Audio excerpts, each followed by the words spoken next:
Parish Main Street, Surtez, to your home, vehicle, and office. Today's hit music on Real FM.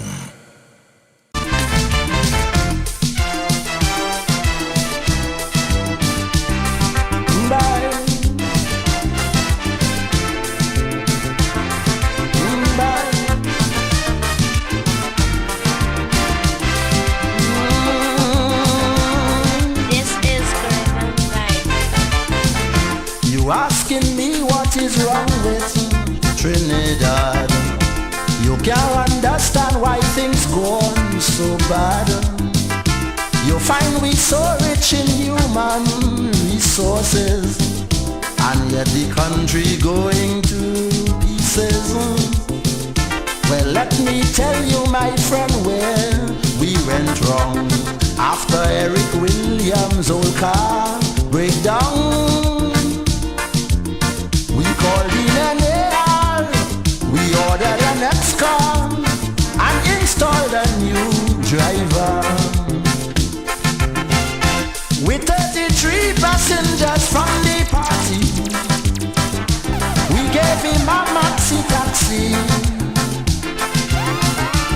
fitted with mag wheels, tape deck, computer, air conditioned 8-cylinder. With posh new fittings, this maxi car arrived. Then it started to swerve and nosedive. It took a year for passengers to realize. They say the new driver cannot drive.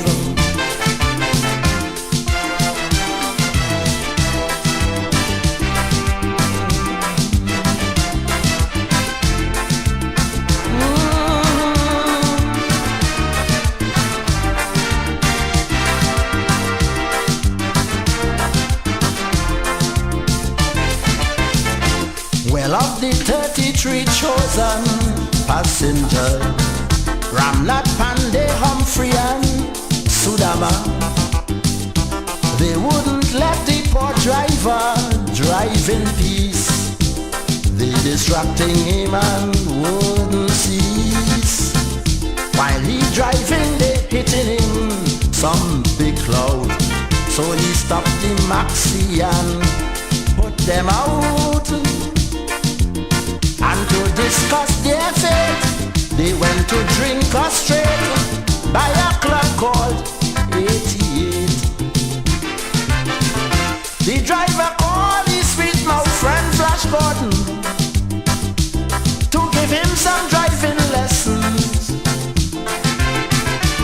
Flash appointed himself as the conductor, pushing around them passengers.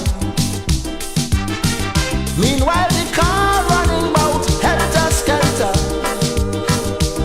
Pedestrians started to scatter. Ellis Clark had to jump and run to stay alive. He says, the new driver cannot drive.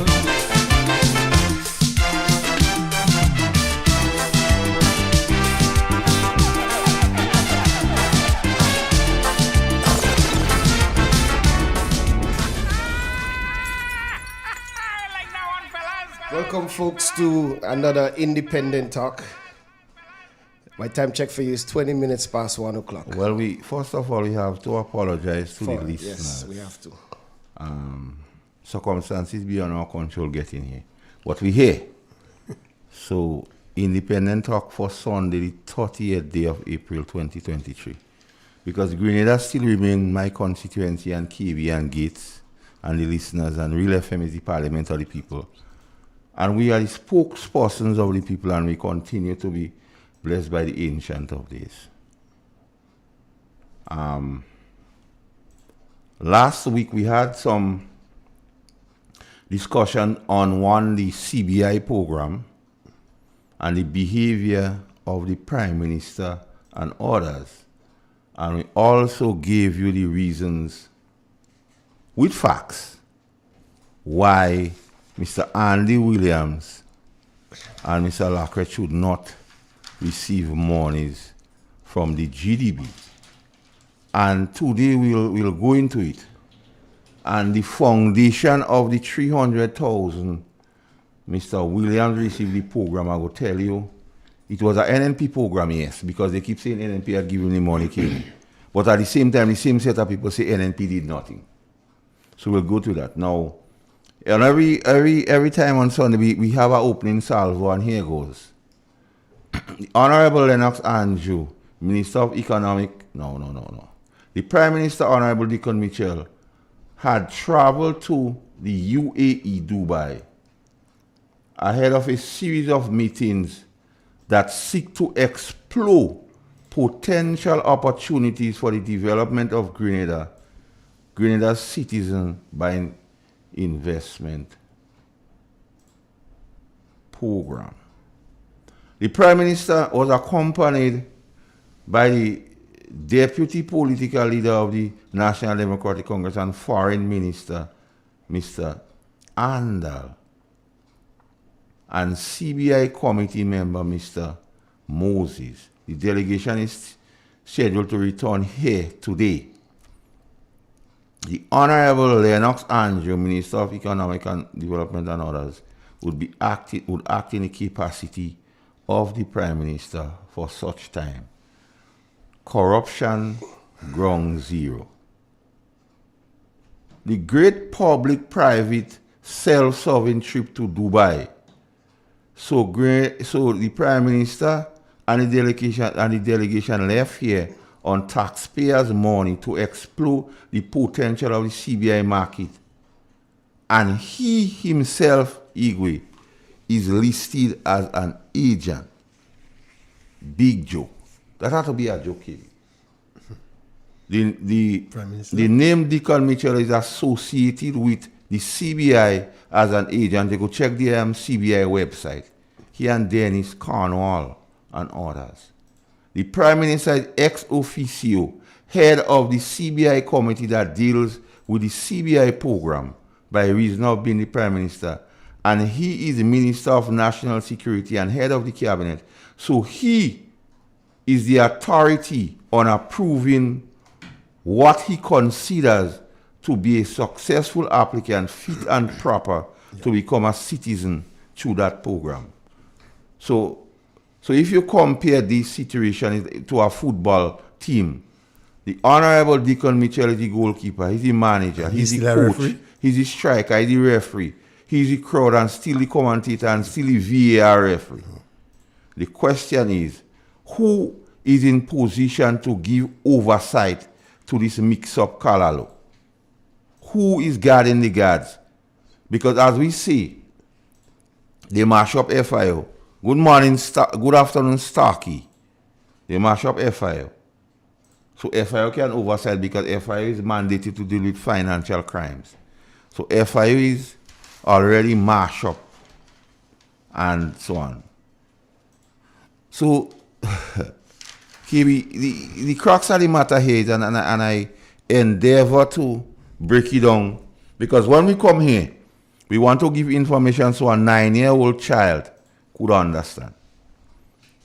We still have to go because a lot of people don't see no problem in that, KB. And I just want to take a quote from Julius Malema in South Africa. He said, to white South Africans, the apartheid system was right. So even while they do black man in South Africa, yeah, white people in South Africa say nothing wrong happened. They take all the land and everything. Restorative justice may be like what happening here. And to the NDC supporters, the present corruption and victimization in Grenada is right. A lie is to make an untrue statement with intent to deceive. Evidence, the available body of facts which we are known here for, or information indicating whether a belief or proposition is true or valid. And facts in itself is a thing that is known or a person to be true. Now, KB, here comes the big question.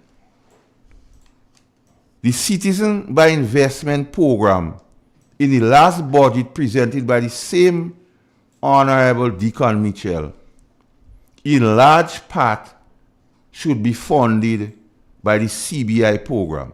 What the total? In Section 11, they expect to raise 83 million. Now, Section 10, they expect to raise to 83 million. And Section 11, they intend to raise 111 million. Based on the fees of those programs, to raise 83 million for Section 10, you have to sell 554 passports. And based on 111 million for Section 11, because Section 10 deal with the National Transformation Fund. That is the same one where we had 40% saving and they break it down to 10. And the approved project, real estate part, where they expect to make 111 million, we have to sell 2,200 passports, 2,200. Okay. So here's the discussion now. And you have to understand. Mr. Deacon Mitchell, by virtue of being the chairman of cabinet, the prime minister, is the one who gives the final say on how the CBI program is run.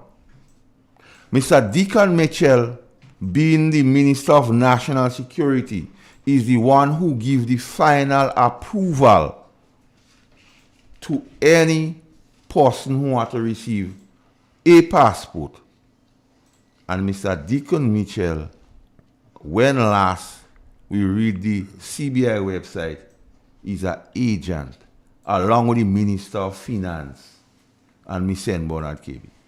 So the man who determines how the program run, the man who determines who gets through, also benefits from the program as an agent. That has to be corruption, KB. But you can open ball and umpire at the same time. So, but listen, and I'm quoting from them, you know. The Prime Minister, Honorable Deacon Mitchell, will travel to Dubai, United Arab Emirates, UAE, to head a series of meetings that seek to explore potential opportunities for the development of Grenada's citizen by investment program. And he's an agent. He's an agent. So the question is, KB, did he go there To seek his interests? as the Prime Minister of Grenada? And if so, he ought not to do that. But if he go there as an agent, he ought not to travel on taxpayers' money. So anyhow you look at the thing, he had no right about that. But we don't hear in the people of Grenada, we don't hear in Sandra Forrest and I'm speaking. Tilo and them. We ain't hearing Mr. Tillman Thomas and them speaking. We don't hear in Stanford Simon and Jimmy Bristol and them. We don't hear in people like Dave King and these people and them speaking. You don't hear in Wheelie and them speaking.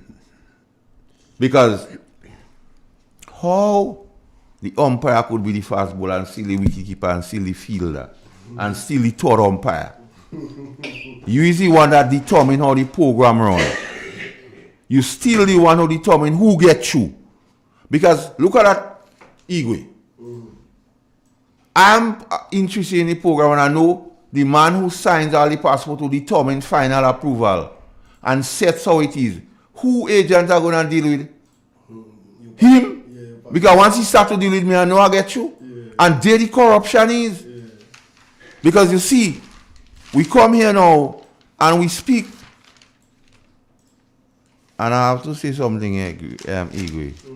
To the new today, the picture all you put up with me, I don't like it. If all want a good picture, check me. Yeah, and I could send one for them too. Yeah. I don't like that picture. The today, that picture. Put a nice picture. That picture I put up there, I don't like it. Yeah, put a nice picture. So tell them people I'm in today, calculate and say if they want a good picture of him, check him. I'll give a picture. Corruption is a form of dishonesty.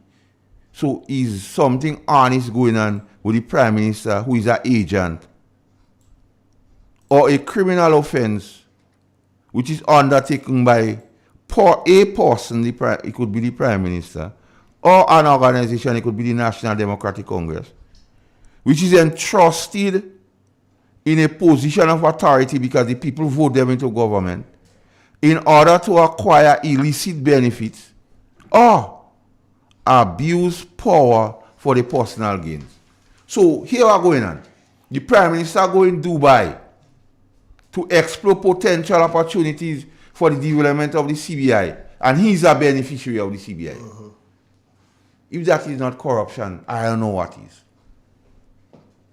And we keep asking those questions, but we don't get an answer. And he have some people who could ask him.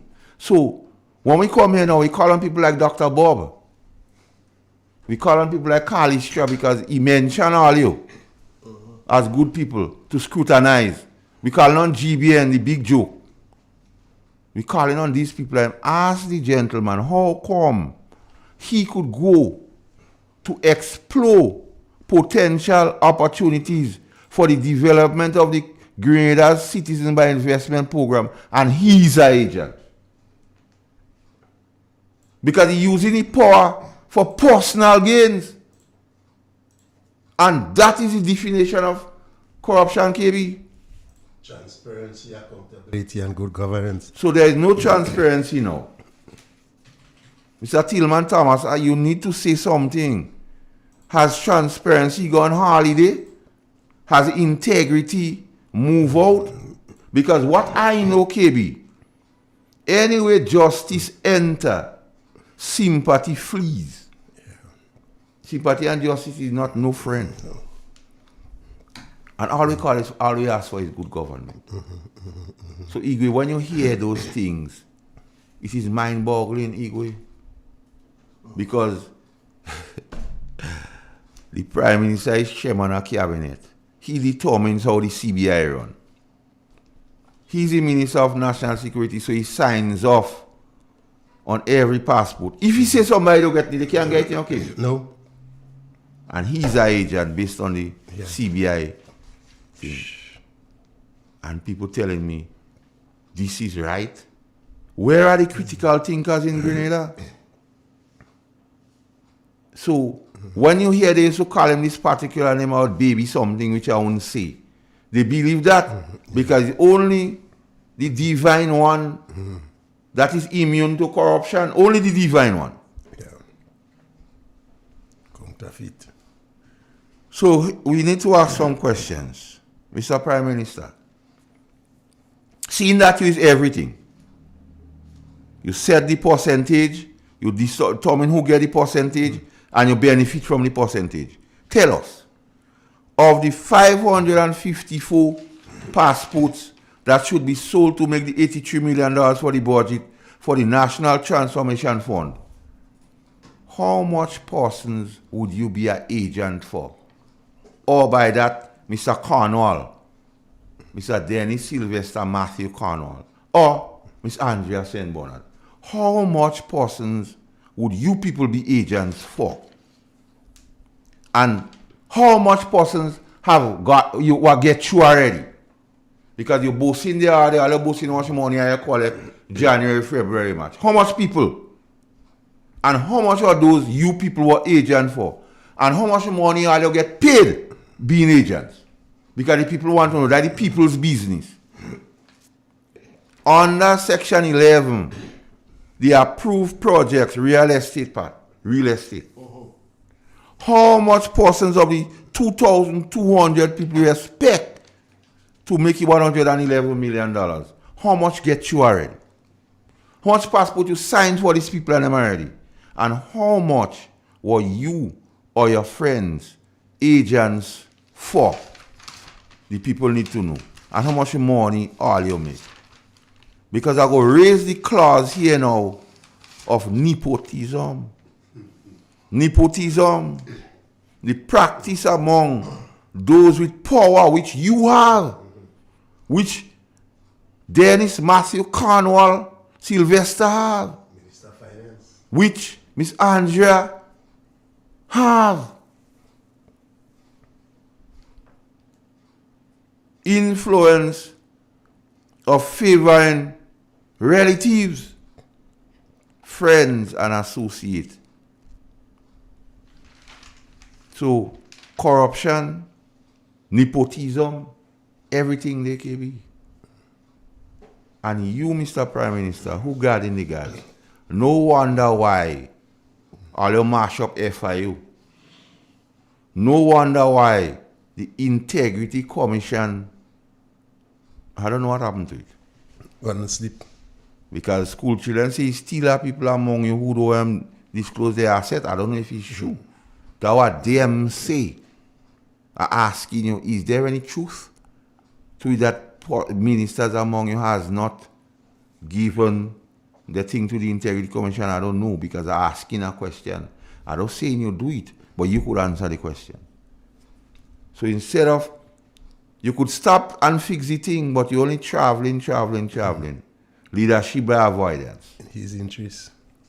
Leadership by avoidance. So the CBI becomes your playground. The same thing you're doing with the GDB, which we go deal with just now. But the CBI, That one is embarrassing. But can we hear the joke in the thing, you know? Hear how brazen the thing is, you know. The Honorable Deacon Mitchell will travel to Dubai ahead of a series of meetings Yeah. to seek to explore Yeah. potential opportunities Yes. for the development of Grenada's citizen by investment. which he is an agent. He's the agent. Whose interest you seek? And I have to talk about NNP and corruption. The way this government corrupt, the more corrupt in 9 months than the whole existence of the NNP. I wonder who needy and greedy boy. Who needy and So greedy? KB, I was in town on Friday, and the people say, Master Carl, some of us does not listen on YouTube, so we can't think it. So you need to tell us Sunday, because there are some people who will get to listen. Yeah.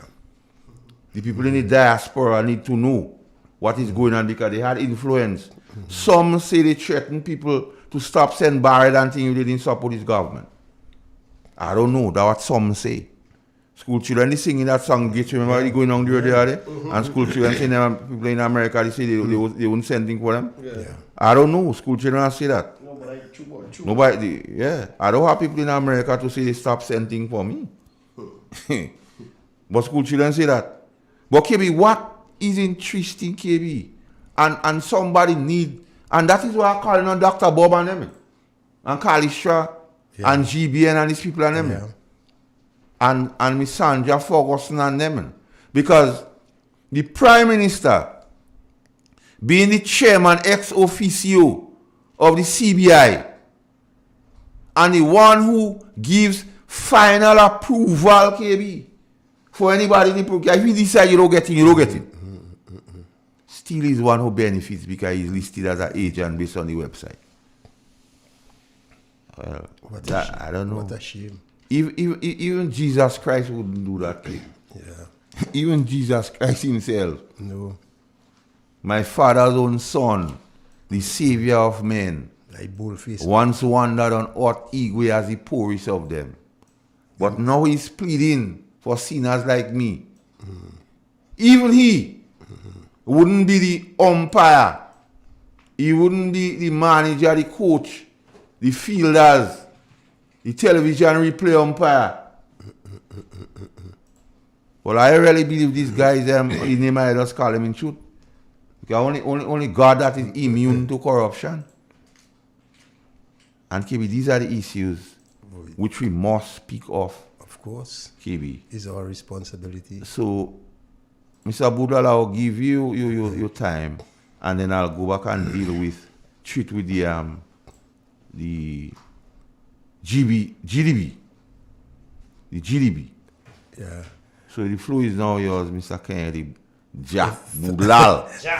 Thank you, Master Carl Gray. Good afternoon, listeners of Real FM. Master Carlo, we don't really enjoy coming here every day and talk about corruption, you know. No. It's not something we want to do. And because It's not something we take pleasure in doing, you know. We should be discussing about the economic development of this country. Yes. How to bring jobs to the people of this Yes, country. yes. How to bring peace and unity to the people of this country. How dealing with launching an attack on poverty and our education system in this country. We have come here every Sunday, and most time we have to look at the level of corruption and the shortcoming of this government. It's embarrassing to us, embarrassing to the listeners of this program, because we should be holding high level discussion with the farmers of this country. How we should beat back, fight inflation, the high cost of living. How we could encourage young people to get rich. We should be holding that discussion with young people. How to get rich, how to make money, why they should stay away from crime. We should be fighting against poverty, not coming here on a Sunday and talk about Andy, talking about the level of corruption in the society. It's embarrassing. Could you imagine if Uncle T had opened his mouth and say, hey, Dr. Mitchell, stop selling our patrimony. 2,500 passports for the year.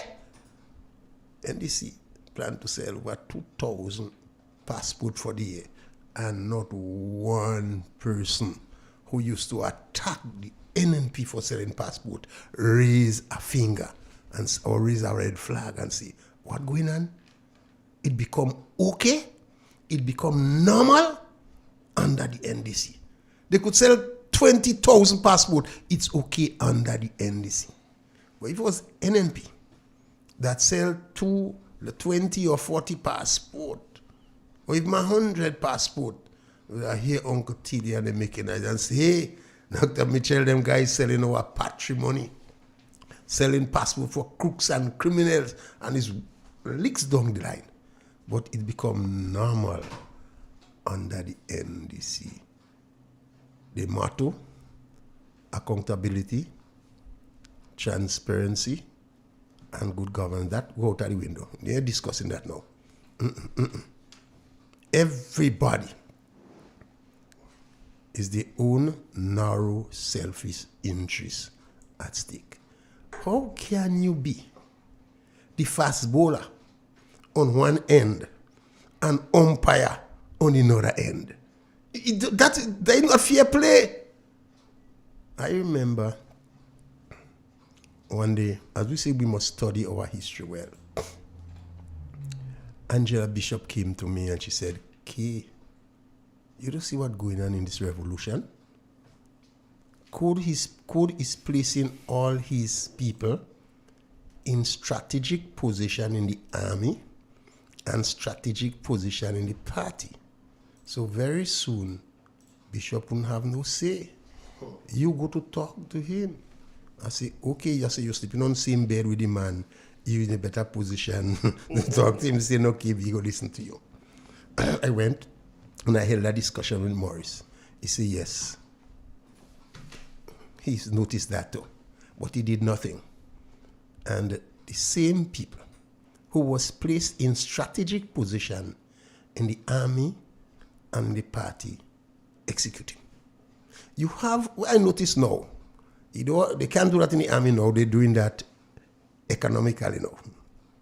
What they're doing, they're placing their people in strategic position in the Ministry of Finance, in our bank, in the Trinidad Development Bank, as Master Carl said, the treasurer of the NDC, she in high position in the Trinidad National Bank.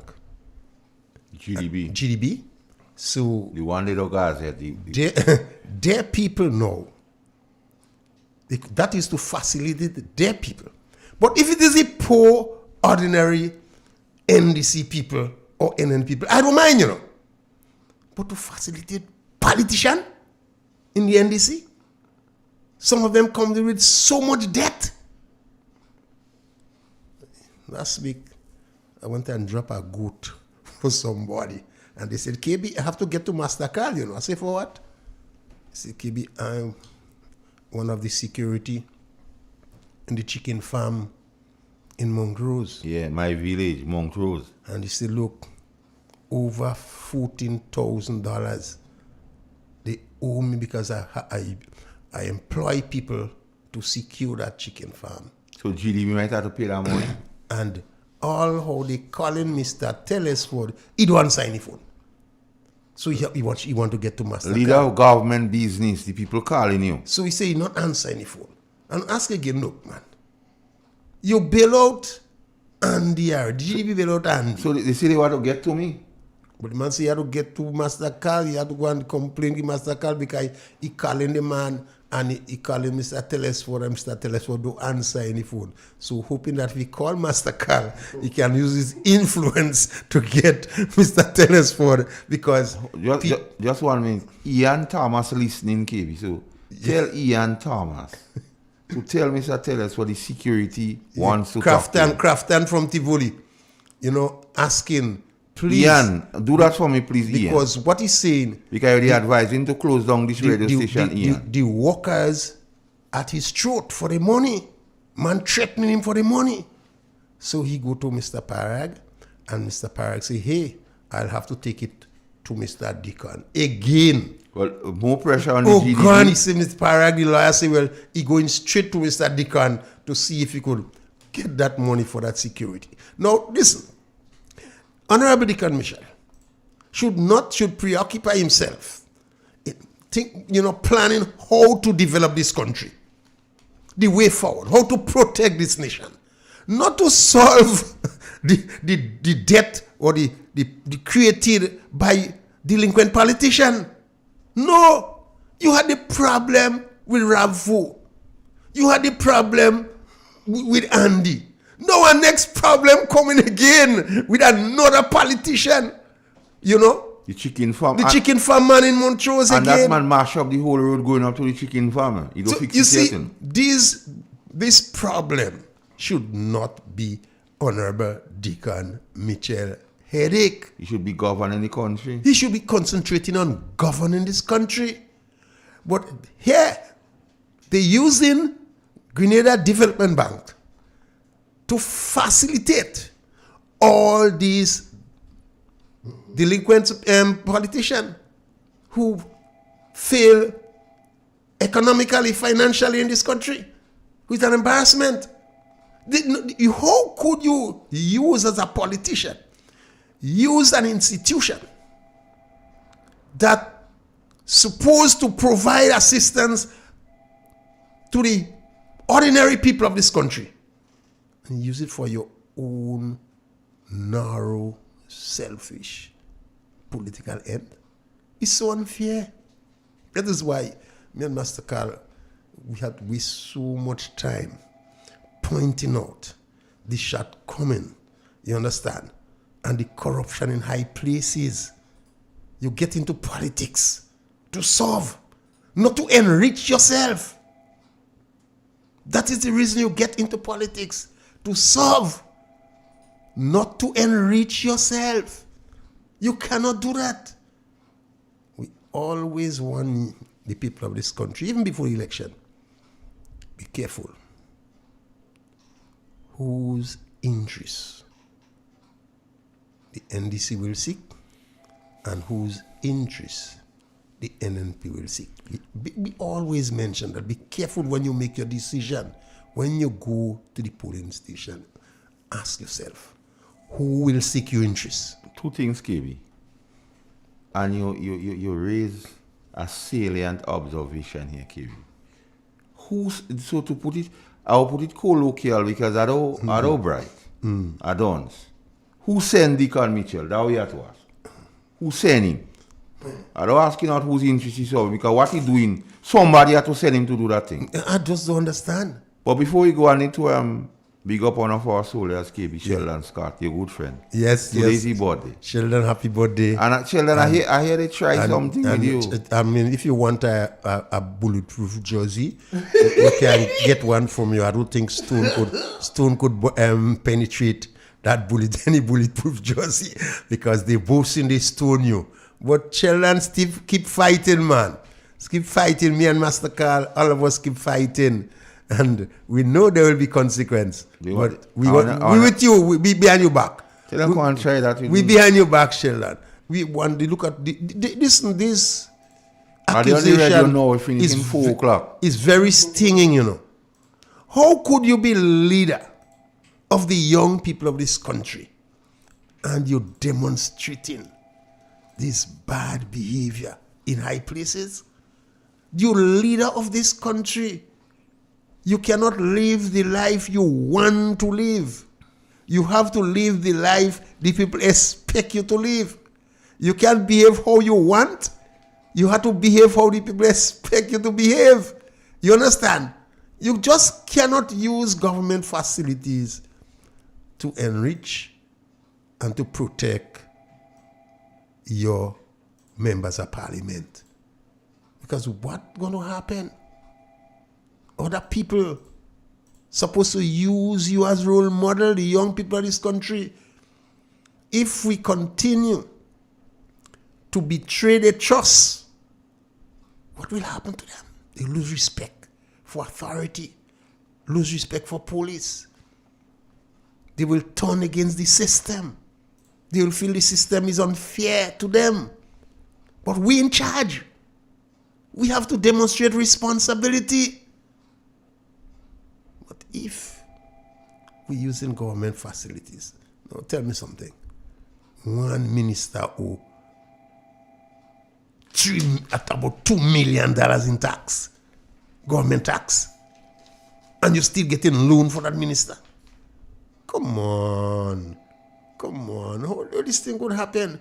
No, if it was Dr. Mitchell, NNP, that sell 2,500 passport for the year. You're a hair nice. You're a hair nice. KB. You're a hair nice. KB, a concerned citizen informed me 3 a.m. this morning, the acting Prime Minister, Mr. Lennox Andrews, on receiving the information about what's happening in Carrick.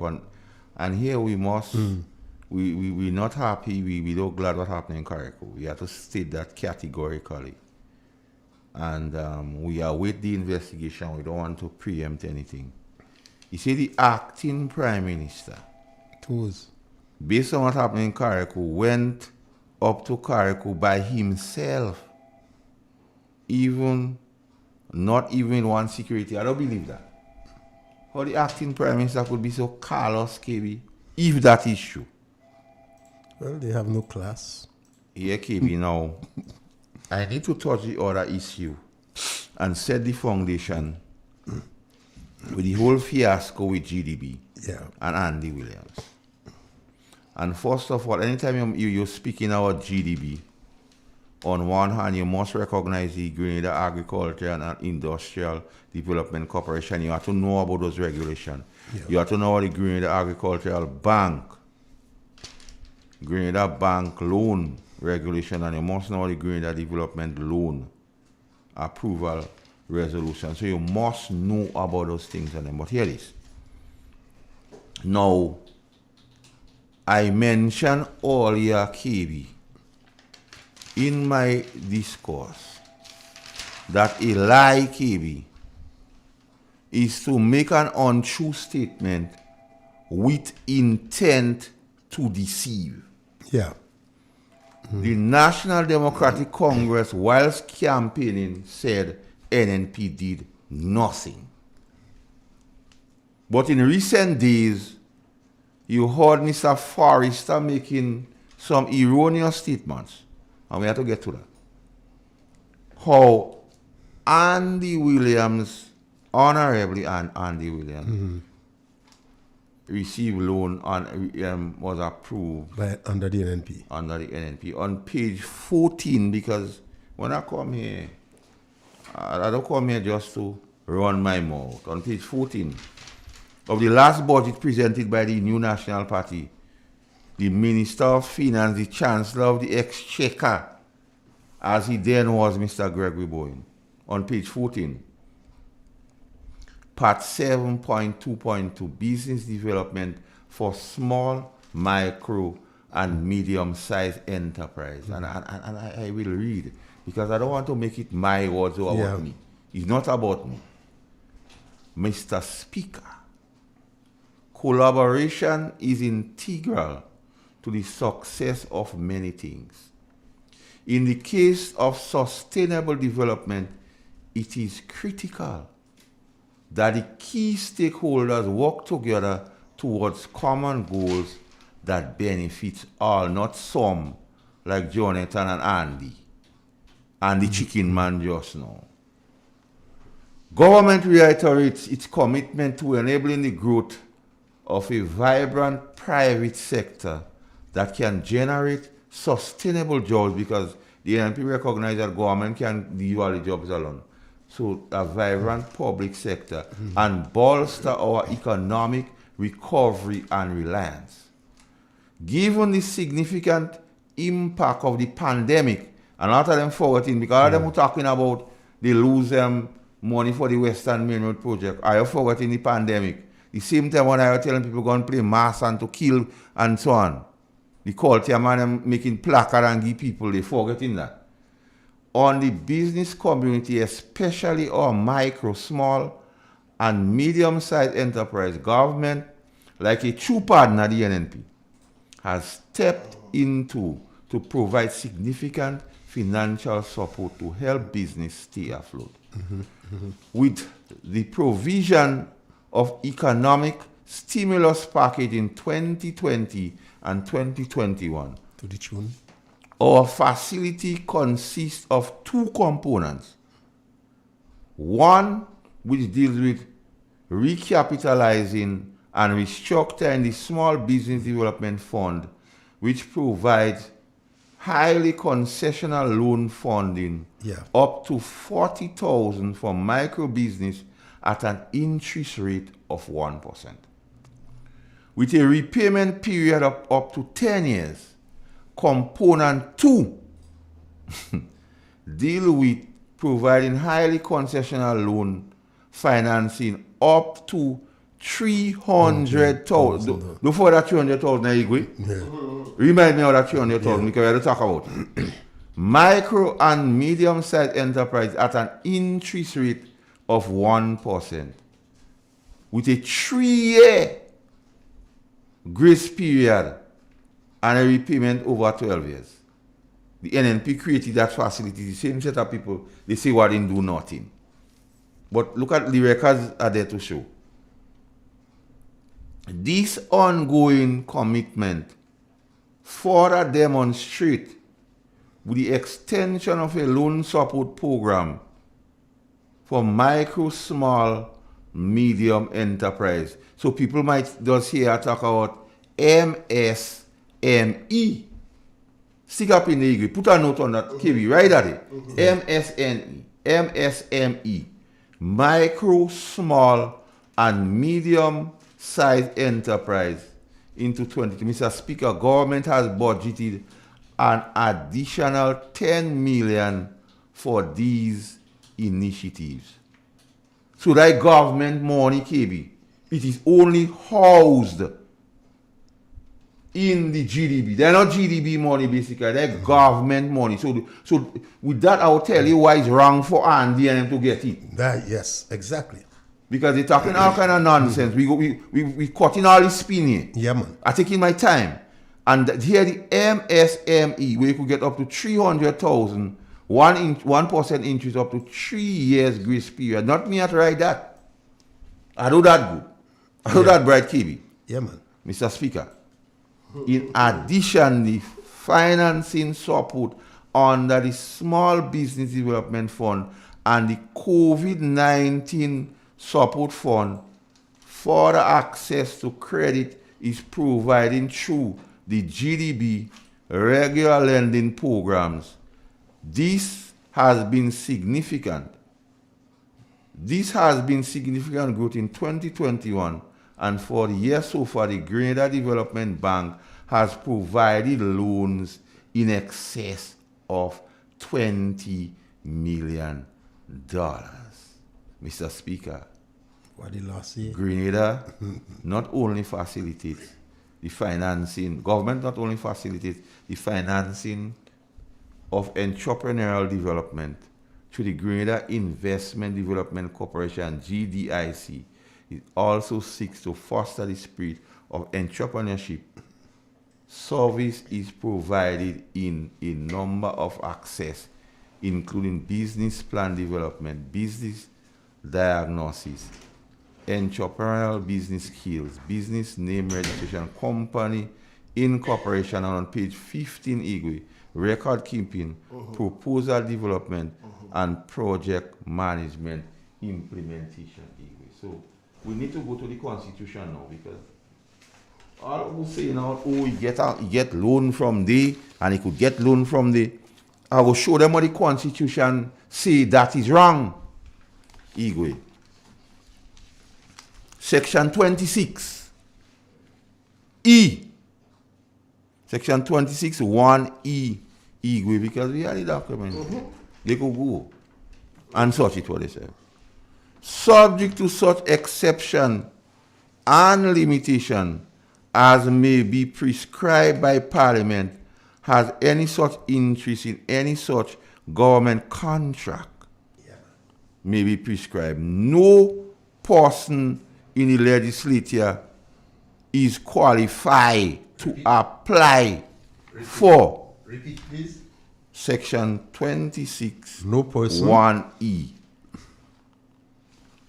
No person, if he is appointed as an individual or reference to class of public. So, Section 26(6), paragraph E, subsection 1.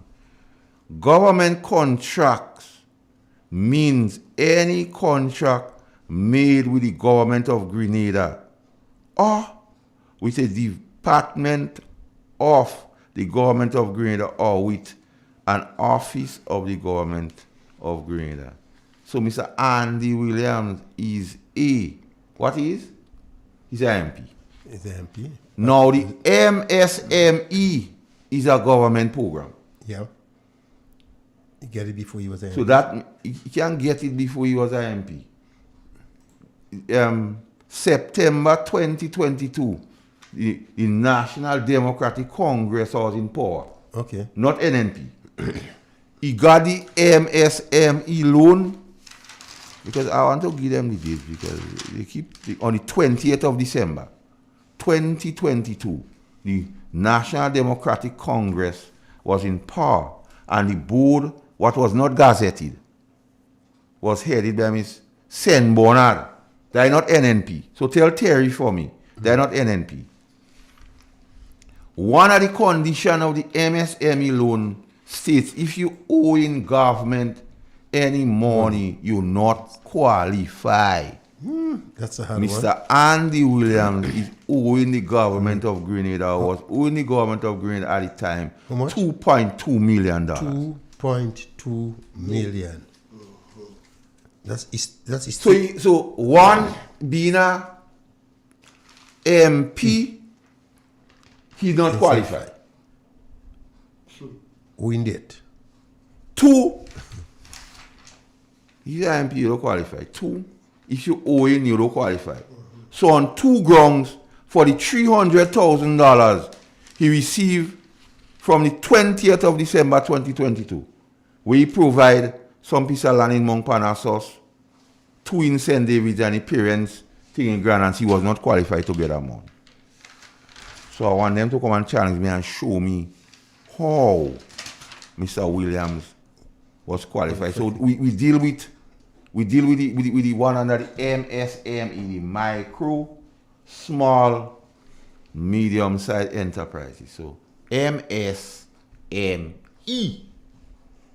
So under the MSME, if you owe government, you're not supposed to get that money. And if you is a member of the cabinet and government of Grenada, you're not supposed to get that money.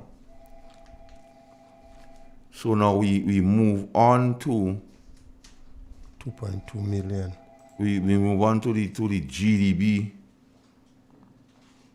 We move on to the GDP, the Act, because we want to give them the full thing. And didn't you also pay that? 2.2 million is still owe government in taxes, and is still qualified for loan, boy? Yeah, KB. So that is the level. That is the level of corruption that we talking about here. That is the level of corruption. That is And they don't say NNP people greedy by a fortnight on the road and the people just get So KB, so let me deal with the one.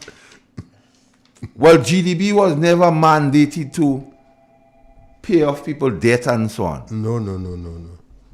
So SR&O number 2 of 1973, section 5. KB.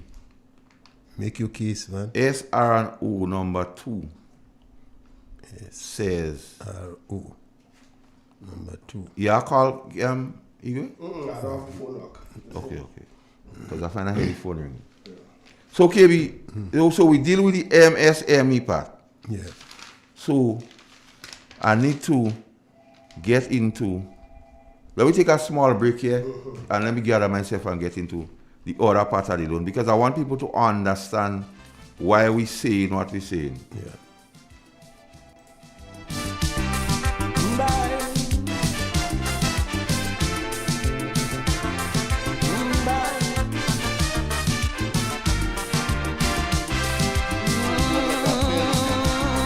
This is Urban Life. You asking me what is wrong with Trinidad? You can't understand why things go on so bad. You find we so rich in human resources, and yet the country going to pieces. Well, let me tell you, my friend, where we went wrong. After Eric Williams' old car breakdown, we called in an AR, we ordered an X-car and installed a new driver. With 33 passengers from the party, we gave him a maxi taxi, fitted with mag wheels, tape deck, computer, air conditioned with cylinder. With posh new fittings, this maxi car arrived. Then it started to swerve and nosedive. It took a year for passengers to realize. They say So Igwe, we back. Yes, we are. So SR&O number 2 of 1973 Igwe. What are you trying there, Igwe? No, the camera focus. SR&O number 2 KB of 1973 and let me tell you folks, the SR&O number 3 and others was amended, but it's instructive that SR&O number 2 of 1975 has not been amended. And section 5 clearly states, the bank shall not make sub-loans of the proceeds of a loan to a director of the bank or to a member of the legislature of the state of Grenada, which Mr. Andy Williams and Mr. Jonathan Lacquet are, or to any company controlled by any such director or member of the legislature, which A&D is Andy owns the company, or relatives of such director or member of the legislature. So that clearly The disqualifies. law governing GDB Yeah. say he was supposed to get. But why give him? So, you see why the man run from the Ministry of Finance? Yeah. That why. Yeah. Because he don't want to be responsible. He could have given directive to give him the loan. Yeah. But maybe he's so bright, he didn't see that part in the legislation. But I tell them by the corruption. They say he's the bright liar? Corruption, a date of statute. So, KB, hear me go with this thing. So they know they would have do that thing on them. So they mash up F5. And they can't do that. Stocky Allo can't do that. They mash up F5. No Because investigation. all the Rayman and them do the F5 again. All them trained men and them. No investigation. The Integrity Commission, they do appointing people to that. So then they had the police force in a bind. So anybody who, remember earlier in my opening piece I talk about who guarding the guards? Yeah, man. You don't want nobody to guard the guards. So corruption running wild. KB. So it is not my opinion about Mr. Andy Williams and Mr. Lockhart and them. The law. Said And no. it's not me to write the law. He said no, The law clearly stated they were supposed to get. and you get them. Then even under the MSME, he say if men owe in the government, you were supposed to get. But one man owe 2.2 million. You owe the government in thing, you don't paying them. Andy, You're saying only 600,000 you get, you know, is an insurance policy for 600,000 you want to take out. Andy, how you paying that 2.2 million dollars in tax? And the man so brazen and bullface, hear what I say. And I had the clip, but we won't go through that. You know. You are to have guts and belly. We have guts and belly to do it only. Yeah, man. So he take the money only. And he say people go buying. So maybe the chicken man go buying to it next. You understand, KB?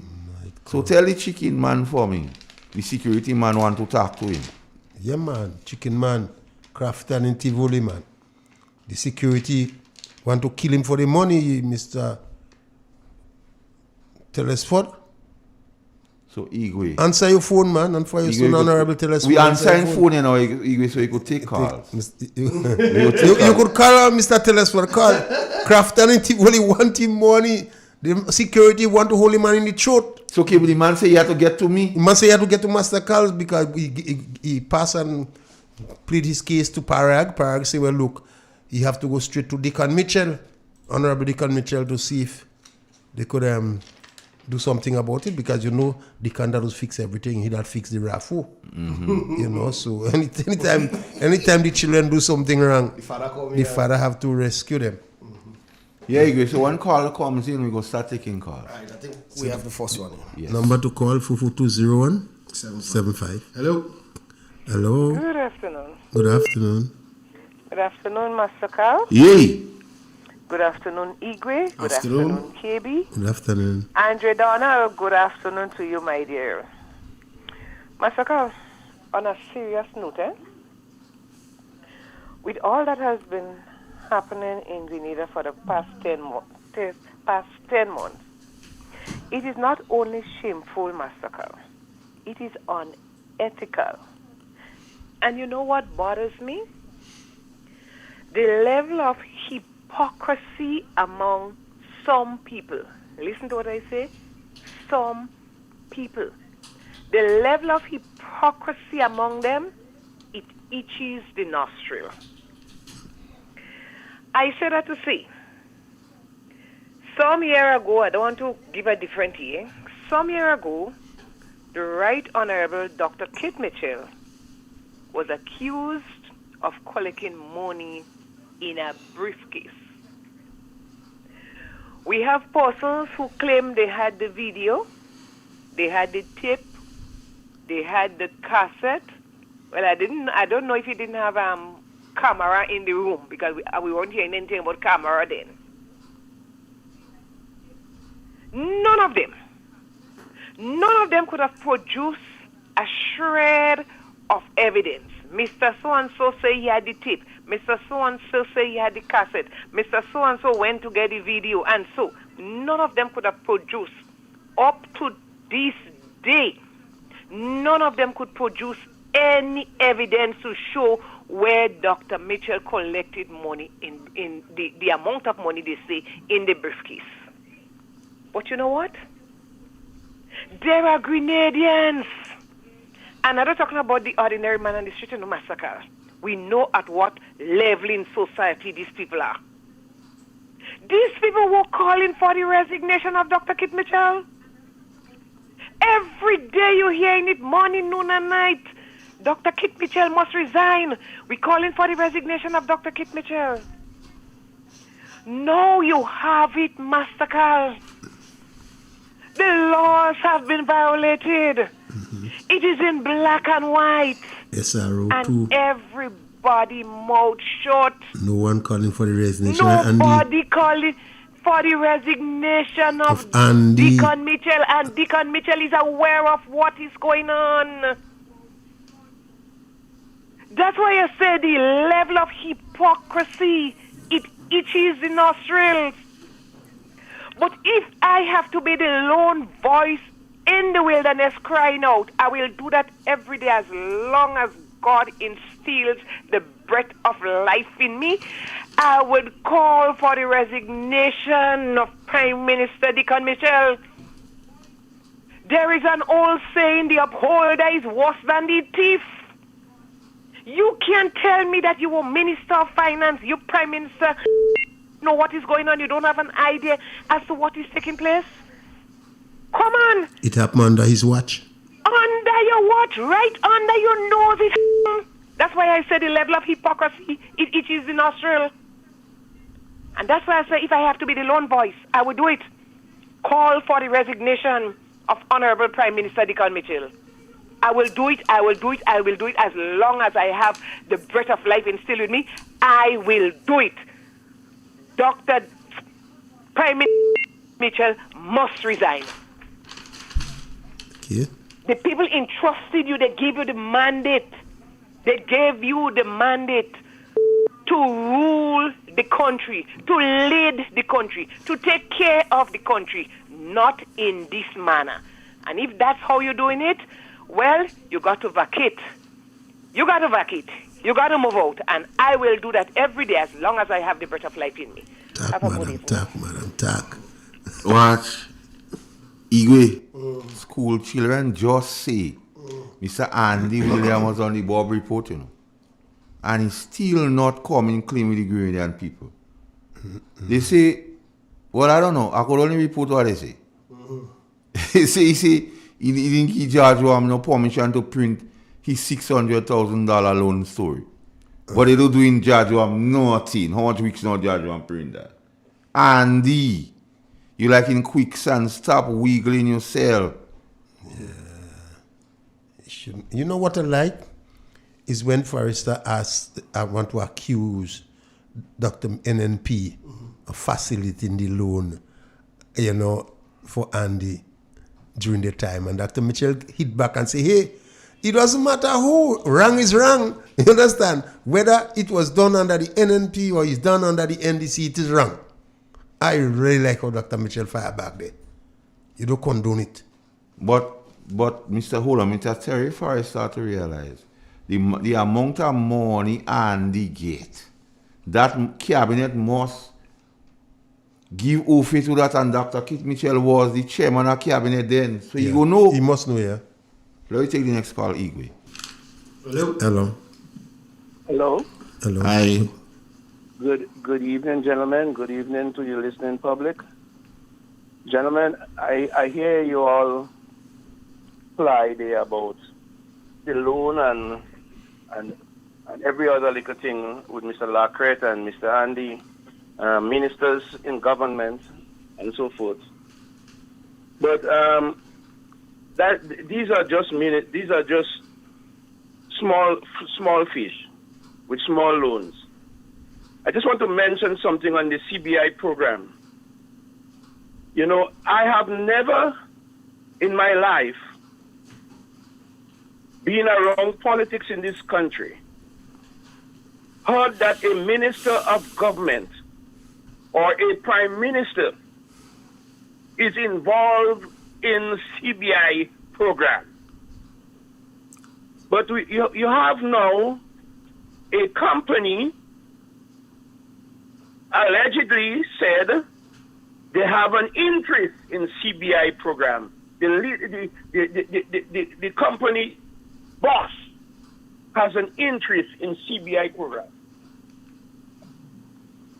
Now, recently, there was talks concerning the CBI program in some foreign countries, which a delegation led by our dear Christ-like Prime Minister. Hey, caller. Respect and Caller. Yes. Don't put Christ in this nonsense. Don't blaspheme. I'm not. He's not Christ-like, so not to say that. Well, this is what. Don't join and say that because you know better. Don't put Christ in this thing. He's not Christ-like. He's anything but. Go right ahead. You see, No. Don't join them when they're going down that road of nonsense. Please. No, yes. Don't let me lose my Yeah, let him go. Yeah. line of thought. Right ahead. Yes, they were saying these things about the prime minister, who is little, who whatsoever. And the little whatsoever it is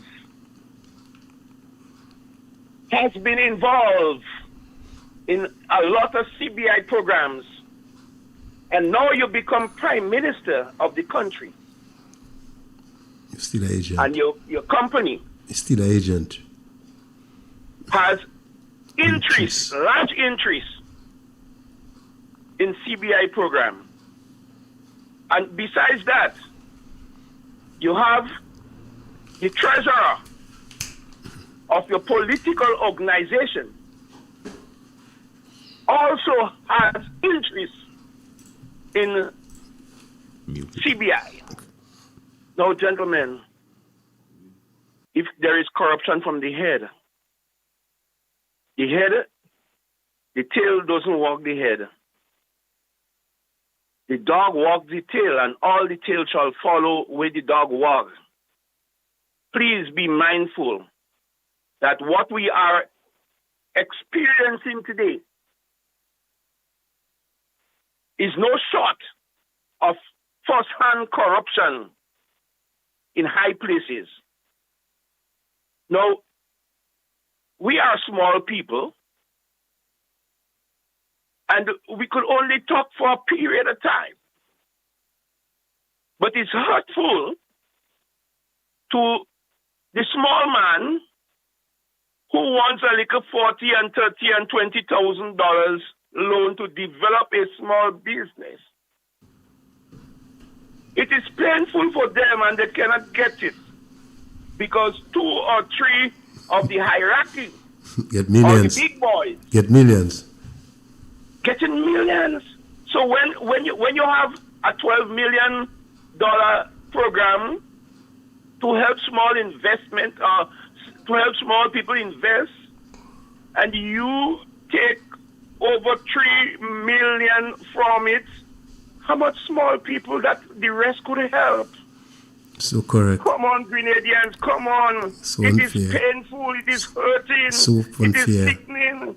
It's time that Grenadians should see and stop saying, give them a chance to do more. The first one I heard was 2.3 million. Now I hear in 1 point something million. 1.7 Come million. on. Come on. That's the Gentlemen, that's the supermarket. Gentlemen, it's time that we continue to air our opinion highly and take the fight to them because we are feeling the pressure. You're so Come on, correct. gentlemen. I love your let's passion. Get together. I love your passion. Thanks for your contribution. You're so right. You call that unequal distribution of wealth. Yes. A simple case. We have a next one. Yeah, let's take it. 4420175. Hello. Good afternoon, gentlemen. Good afternoon here. Comrade, how are you doing? I'm all right for the time being. Okay, good. Now, Mr. Carl, very nice piece of information there. Well put together. SRO. And Mr. Owen was the man that instrumented the loan at the time to government.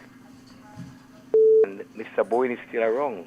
Why don't Mr. Bowen at this point in time report the matter to higher authorities? Why don't we, right now, Miss Trotman have just been promoted to be the regional advisor of this same what you refer to the name to the where she head of integrity, right? She is now selected as the supervisor, right too. So why don't the opposition who have those information not seek an advice from these people or report the matter to these people? I would like to hear Mr. You like to hear me on that? Yes, I'd like to hear you on that. Well, Mr. Forrester making those statements, and Mr. Forrester has yet to present any facts. Just as the first caller say, all the talk on briefcase, no facts. But what is different here? When we say what we say, we present the evidence, and we quote the law. To okay, prove well, know that you have quoted from what the document said. SRO. You have just said what the document said. In other, you didn't just say figures. You read out what the rules and regulations say. Now that we have that, is it time that the NMP as a party go to those personnel? Clifford, let me tell you something. There are certain times, certain things have to happen. You don't always tell your opponent your next move, but something is being done. Thanks for the you can't always tell your opponent what you're doing. I just say it's time, and you say something is being done. Something is being done. To raise my confidence. But I'm saying that it is time for something to be done. And you tell me something is done, I hold there. Okay. But something should be done. Because you have first-class information, and the lady has been just promoted. So she have a right to get intercede into it. So thanks for telling me that something is done. All right. I rest my case. Thank you. Good. For 420-175, numbers to call. Yes, Kiwi. You have a next one? Yeah. Let's come with it, man. Hello. Yeah, good afternoon. Yeah. Chief, how you doing? I'm okay, man. I'm okay. Right. Yeah. Well, KB, in 2000, before the election, there was a lot of men or people outside there who consider themselves a man of people of moral and integrity. Yeah, man. But I wonder, where are the men and women of moral? Morality disappear. I wonder if there was moral for Was a weekend thing. a certain period of the year, and when the period over, they lost the moral. Yes. Yeah. So that the men of moral now will end up in bed with corruption. Yeah, man. Right? Because when a certain government in power, in corruption, immorality, and morality return back. Yeah, man. Right? And when they talk about corruption, they couldn't prove the corruption. When they quickly come and talk about corruption and men of moral.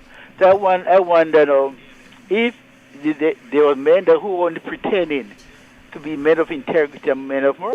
We're proving it now. You're proving it now, coming. You're proving it now, because if you say you're a man of moral and women of moral, you should stand up for what is wrong. You don't have to say, well, your son did something, and you will keep it, you will cover the wrong thing he's doing. And when someone do something, and you have no evidence to prove what you're saying, you call that person corrupt. Because even the people that sit like feel corrupt, when they saying things about people and can feel corrupt, and they have no evidence, and they say they are men of moral. A man of moral will always go through to look and see what he calling people and see and say people are corrupt. Investigate and see what they say is true. But if you don't like a man and you hear somebody say something about him, and you call him and say the man corrupt, right? You are corrupt, because you have to investigate to see what you have to have evidence to prove and accuse a man of corrupt. But if you have no evidence, you should shut him out. But right now, evidence is clear. Evidence is in capital letters. Yeah, it's clear. And corruption in capital letters for you to see, but to keep them all shut. Brother KB and Master Carl, I want to say to the Ghanaian people, we have to speak out. None of us want to see the government succeed. We want to see the government go on the right path and do what is right. And the purpose of a government, when you elect people, is not to serve themselves, but to serve the people of Greater Grand Martin, to make their life better. To make their life better, not to make them worse. And then some people, they inheriting what a previous government did. So can we have a blessing? Yeah, I think people should call for the resignation of Andy. You definitely break the law. Yeah, go ahead. 442? Yeah. Let's take it.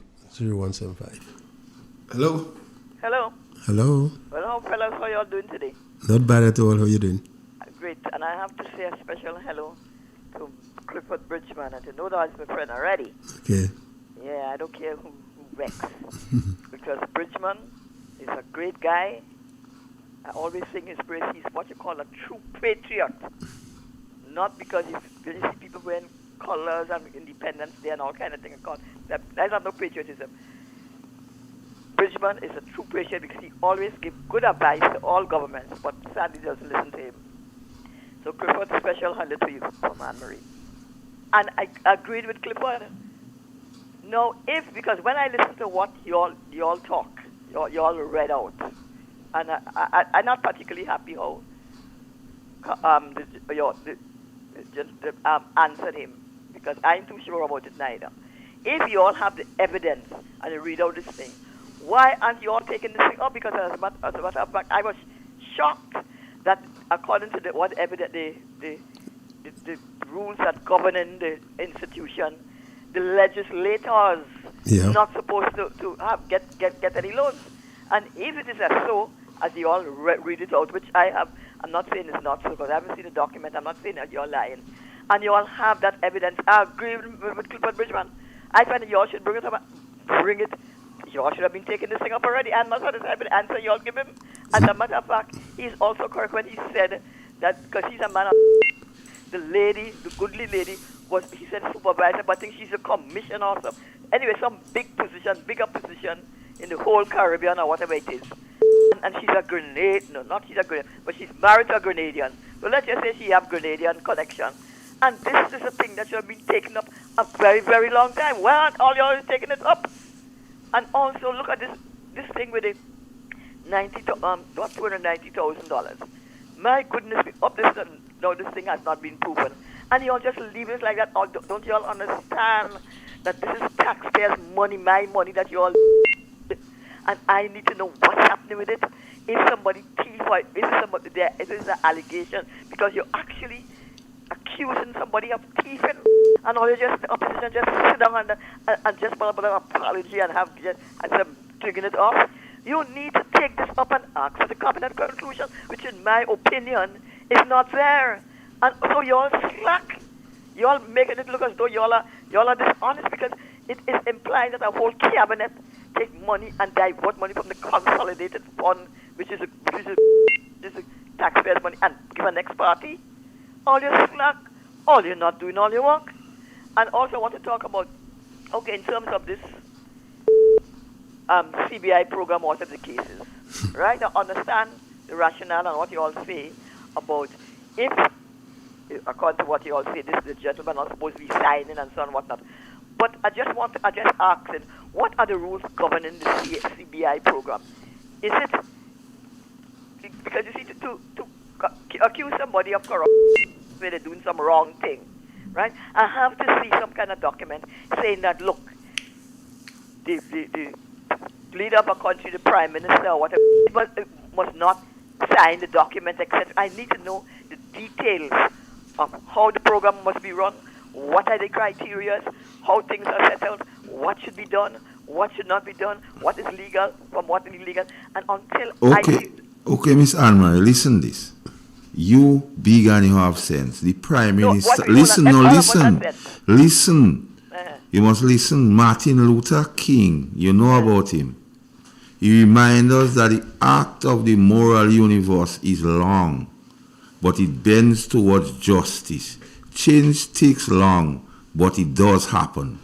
Secondly, facts. Now, I don't come here and give my opinion. Facts. The Prime Minister is ex officio in charge of the CBI program. He determines as the chairman of cabinet how the program ought to be run. Right. Secondly, he is the Minister of National Security. He signs off on every passport under the CBI program. And thirdly, he, based on the CBI website, is an agent. So the one who sets how it happen, the one who gives final approval, benefits from the program. That has to be corruption. Right. So I'm saying to you, you are telling me this thing, and I'm not saying that. But you could go and look for it. The issue here, Miss Anne-Marie.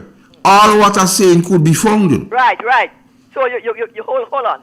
So you get the point of what I'm trying to tell. I'm not doubting that what you're telling me is a lie. I'm not saying so, don't get me wrong. I'm just saying, just as how you read out the things about that governs the borrowings of the Grenada Development Bank, however you call it, saying to you, equally, what you ought to get next time and read it out so that I could hear. So I want to thank you for reading out the thing about the Grenada Development. And I am satisfied now as you read it out that's wrong.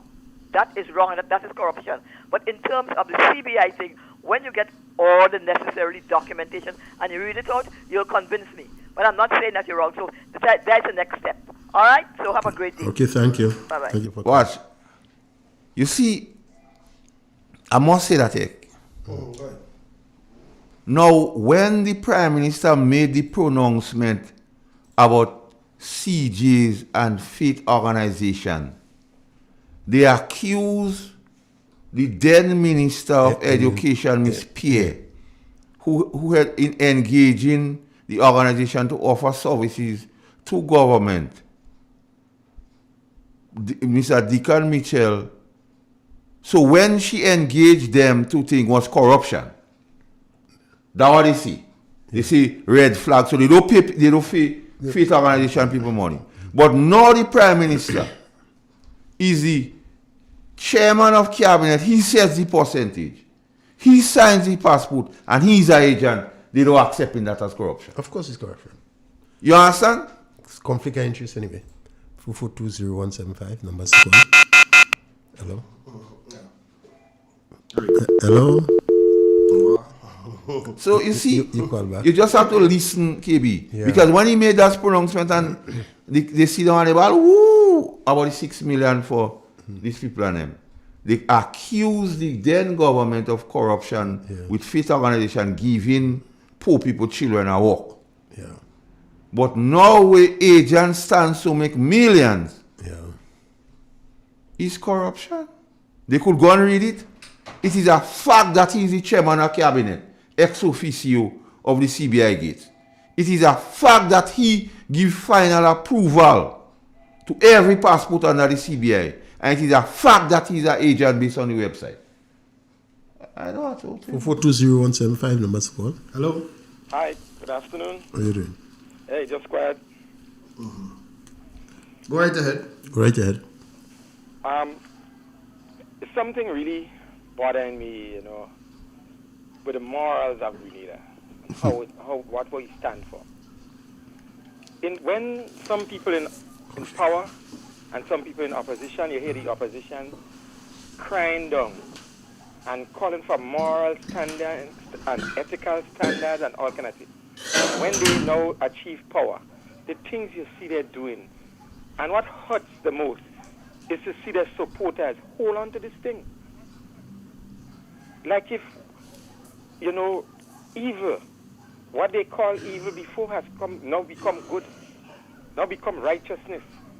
What is going on there is ethically, when you look at it, it rottens. It's not good. When Emlyn Pear and her organization, we must remember, was a non-profit organization. Yes. And she wasn't making a profit or becoming rich off of that organization. But when we look at what is going on now, the Prime Minister's business house, agency, is making a profit off of what is going on. And then he is the one in cabinet, the head of cabinet, signing and deciding. What kind of thing is that? He is like the judge in his own trial. This thing is tantamount to corruption.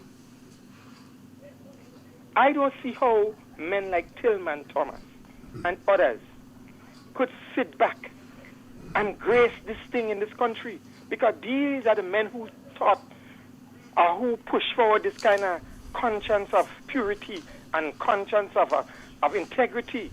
Today, we've seen these conscience. We've seen the smell of these conscience. All the time, these men was men of no conscience. Because this is something that these men should come out and publicly state. It is wrong to do so. And even NDC supporters, all of them know that what is going on is wrong. Some of them shame to come out and say to their leader or to the leadership, look, what is going on here is wrong. But they know what is going on is wrong. This man is the prime minister of the country. And next one sitting in cabinet. And they make decisions. This is a technical something, which brings benefits to their company, which put money in their pocket. They're using the state to make money personally, while the state paying them to work for the state. They use it. What going on? Tell me what's going on. This thing has nothing to do with NNP and NDC. Of course not. This thing is rotten. So we call into the churches, the preachers, the people who talk about justice and who talk about, standard and righteousness. Righteousness exalts a nation. We're speaking to y'all. Look into this. We're challenging you to look into this and see what is going on. Because this thing is just wrong, outright wrong. There is no way you could sugarcoat it and put little sugar dust on it and say, well... And smooth it up. You can't smooth it up. It is wrong. And we're calling on them. And something I would like the nation to know also is that I think the security firms in Grenada is now going under the Ministry of National Security. So most these security firms that has contracts with government right now, I think this is their last month because they're terminating it because they're putting it under the Ministry of National Security. It's a way how these fellas work for the boys and to cut and to give their boys job. You call that cut and paste. So, come on, Grenadians, you all don't see what's going on in this country. This thing, if we continue to go on so, what we going to leave for our children in the next 30 years? Hatred for each other. We are going to divide this country on the grounds of hatred. Yeah. I think, it's time for us to step up, both NDC and NMP, and let our voice sound loud and say to the leadership of this country, you're all going the wrong way and you all need to change. And change immediately. Thank you. Very well spoken. But Kiwi, listen this thing. This thing is so concerning. The Honorable Deacon Mitchell will travel to Dubai today ahead of a series of meetings that seek to explore potential opportunities for the CBI program, which he is an agent. He's an agent meeting he go on. The man working for himself, he's working for the state. Okay, how this thing, and he have the bastion and the bastions of morality in Grenada to say nothing. I wonder how much he getting from selling up one passport. Well, we asking how much passport was sell already because KB, listen this. If you is the one responsible for giving the final approval on a passport, and you is an agent, who people will come to? You? They don't go into other people. No. Or the Minister of Finance presently, what is an agent in any government? Or the one of the advisors or some special advisor in the Prime Minister, them you go to? The point is that we're wondering how NNP politicians so poor. They don't know how to thief. But that's true. All NNP politicians, they poor. They don't know how to thief. Yes, let's go. Hello? I am Mr. Carl. Yeah. Mr. Carl, good afternoon. How you doing? Afternoon to Andrew and Giveaway. A good boy, I come out on Grand Island Beach. Alright, that's nice. I have some family from America, they bring me around, we coming wrong. We coming right wrong, we coming to Saturday just now. Alright, yeah. okay. Darlington, better known as Bush. Yes. And Sheila Chase. Mm-hmm. Yes.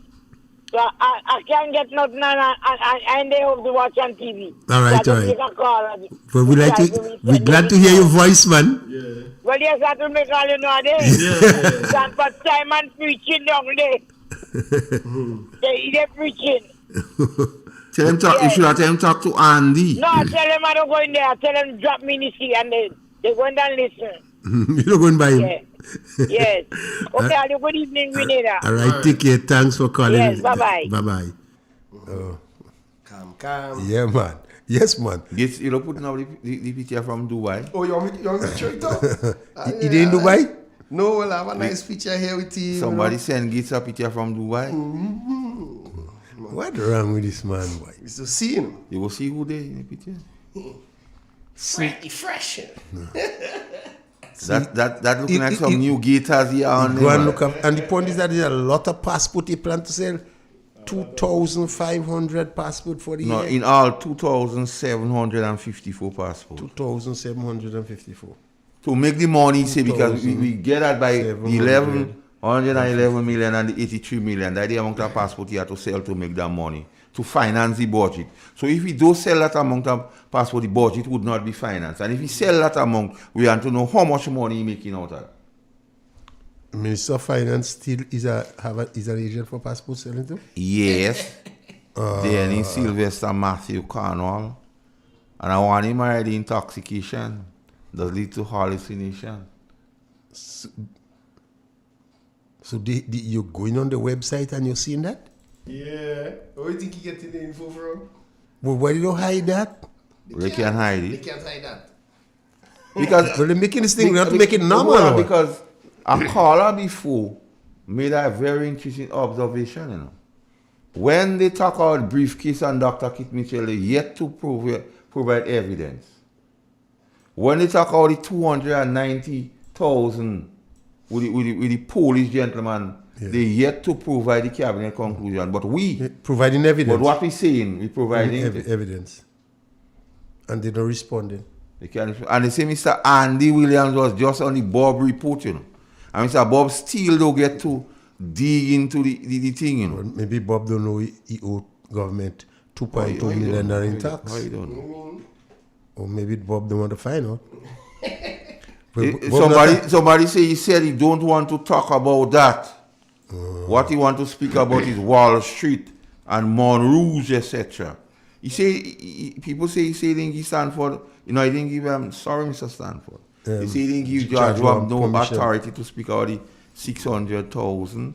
But he don't say in the other man while he speak out the 300,000. Like he give that man the authority to speak on that. 442-0175, number to call. Your friend. Hello. Your friend. Hello. Hello. Good afternoon. Good afternoon, brothers in the fight against corruption. How you doing? Not too bad. Just a quick question. I think I'll call back after. But just a tickler. You all sure that Deacon Mitchell is a NDC? We don't know. Deacon Mitchell is Deacon Mitchell. Is that why you see deaconizing the country? Because I mean, look at it that way. Oh God, Uncle Tilly, you would never do that. You would never allow that to happen. Like Uncle Tilly King won't break, man. Well, like we comments there, they say he and Tilly don't talk. Like somebody Uncle put Tilly King won't break. Somebody put a nutmeg in Uncle Tilly's mouth so he can talk. Why cannot understand persons like Uncle Tilly and all those who is Mr. Integrity in public life and championing that. I mean, I remember in 2008, that was our hallmark when I was part of NDC, right, trying to get the NNP government out of office, you know. Right? Transparency and accountability. And good governance. Good governance. That throw that out of the window now. No. You understand? No. Uncle Tilly, shame on you guys who stood up for years talking about accountability and so in public life. And you sitting there right now. Hypocrisy have no boundary, boy. As an ex-prime minister. A champion of integrity. And a champion of integrity. You too, Mr. Nazimbok. He go to jail, right? and Tilo go to jail for his conscience, you know. Yeah, and Ray Roberts and all the others who campaign against the NNP and in particular on Dr. Mitchell. We made all kinds of things about Dr. Mitchell without no evidence. No, and a lot of the Grenadian people believe that. No, you have the evidence. Evidence is being presented SRO 2. right, to the wall, and people still saying Give that them they a don't believe, chance. and that is not true. Give them a chance. You know what? At this point in time, in my view, I am calling on Deacon Amis Mitchell as Prime Minister of Grenada to resign. You should, boss, save whatever integrity you have and resign. That is just my plea. I'm passionate about that. Andy Williams, right? You accepting a loan from the GDB when you know it's unconstitutional, it's against the law. And owing government $2.2 million in tax? I mean, come on, that has to be crazy. You guys need to just exit the politics and let the NDC put somebody else in your position. You all have 9 seats already. So you could take a back seat if you want. If you don't want to call fresh elections or whatever, take a back seat and support basically a minority government. You guys need to do better. You came in and championing the cause of corruption and nothing has been done by NNP and everything like that. And what are you guys doing in 10 months? Destroying this country. SRO 2. Somebody asked me if he went across with any passport in Dubai. If he went to passport? If he did bring any passport in a briefcase and that whole thing, they want to know. Well, you never know. You never know what the whole scenario is. But that is shameless. And you know one other thing before I leave, and I called for that already. I am calling on the Director of Public Prosecution, an independent body, and so to investigate what is being said, the evidence that is being presented on this program and other programs. Ask them to investigate. Right? But before you go there, Van, listen this. And you is a man, thing. Prime Minister Honorable Deacon Mitchell will travel to Dubai, United Arab Emirates, UAE, today, ahead of a series of meetings to seek to explore potential opportunities for the development of the Grenada CBI. Potential opportunities for who? He didn't say for Grenada. No, he's an agent. You understand how it is? He didn't say for who. He said potential opportunities for who? But look at how they carved the statement. Yes. Right? They know what they're doing. He would go in advance, right? Read the first part of the what you just read for me, that he will travel ahead of a series of meetings. Right. To seek and explore potential opportunities for who? Stick a pin. He's traveling ahead of. That means before all these series of meetings. So let's say they're using that as a government cover. That's why they ask if he go across here now with some passport. Right. So he is before these series of meetings. What is he doing there? What is he doing before these series of meetings? He's an Who agent. is he meeting with? He's an agent. Not as the Prime Minister, but he's an agent. But then the government, we do have to pay for that trip if he's that. Well, I guess you got to take that up with the Accountant General because it is being paid by the Grenadians. So we see all these things. That evidence is clear. Yeah. Clear as crystal as to what is going on. Grenada is a country of there are a lot of laws. us who playing dummy don't know and they are saying wrong Is wrong. is wrong. No, but they it all not. depends on who doing the wrong we tend to support or not to support. Boy, Gentlemen, have a good evening. Yeah, but you must understand some people is more equal than others anyway. Animal Farm KB. Somebody put up on the chat your good friend Greg. Today is the birthday too? I don't know. I see somebody put up. If so, if so, former chancellor of the Exchequer, good day. Yeah, Let's man. see the call. Hello. On the WhatsApp, hello? Hello. Hello. Hello. Good afternoon. You're welcome to the program. Afternoon. Yeah, afternoon, gentlemen. I just wanted to remind you all when was Tillman Thomas with the Prime Minister, there was that Attorney General that used a letterhead Yeah. to do Oh, something Mr. for his Jimmy? son. Yeah, yeah. Right, and they fired him. You fire him, yes. So whether or not that this present prime minister and his ministers, they do something wrong, they're supposed to be fired or Discipline. stepped down. Yeah.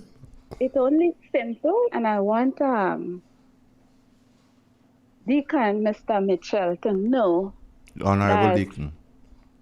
yes, Honorable Deacon, that I don't think they what they call that thing again when declare your asset. Did any one of them did that? Yeah, well, most of them did. I don't know if all did. Oh, okay. If it's the Integrity Commission, I think they did. Okay. Some, not all. Okay, I was wondering if they did. Yeah, because most did. all this thing with Andy and all this thing, this thing, they take out a prime minister that is a millionaire, a rich man, and they put hungry people there to eat out all of the I said I'm hungry more people. All right, caller. All right. Oh, she was Two things, KB. Yeah. Today is your partner Greg. Oh, honorable. So big up Greg Not KB. honorable. Gregory Boeing. Oh, happy birthday. Yeah, today is his birthday. Yes. And Sheldon today. Sheldon too? Yeah, Sheldon Ah, today too. wish you all live to see many more. And this is one of my favorite politicians, Gregory Boeing. Eh? I know, And then, it's one of my favorite. Before you take that call, a school child said to tell the ministers to file their returns. Honorable Deacon Mitchell is in good standing with his taxes, but we cannot say that for most of the rest. I don't know a school child has said. Okay, that's right. Okay. Take the call, please. 442. Hello? 0175. Hello? Yeah. You all want the Prime Minister to resign, so you crooks. No, man, let's see thing them never feel him. I had time for him today, no, Kiwi. No, man, they ventilate. If you're Prime Minister, whatever you accuse, Grenada is a country of law. If anybody break the law, you take them to court. Nobody, you have evidence, NNP did anything wrong, take them to court. Nobody is subservient. Nobody is above the law. Nobody is above the law. Like I tell them, corruption though statute date. If you have evidence, because same thing, We were saying concerning the briefcase, you say you have evidence, we ask you all to bring it, and you all can bring an iota. They bring of people in the evidence. car park in Grenville. All in what in Munich? Look, this is Grenada country of laws. 4420175. Antonito, good day. How you doing, Tess? Hello on the WhatsApp. Hello. Oh, we lost it, so let's head to the landline. Hello? Hello. Hello. KB, why don't I hang yourself in Belmont River? Culture man, say something more civilized now. Say something about agriculture. Yeah, culture coming shooting. Culture, say something about agriculture now. Second one, yo. 4420175. Like what our barbecue. Yeah. A real pig boy. Culture, you're getting hot or what? Hello? Hello. Hello. Yeah. This thing. And this morning, these ministers and them borrowing the election come now.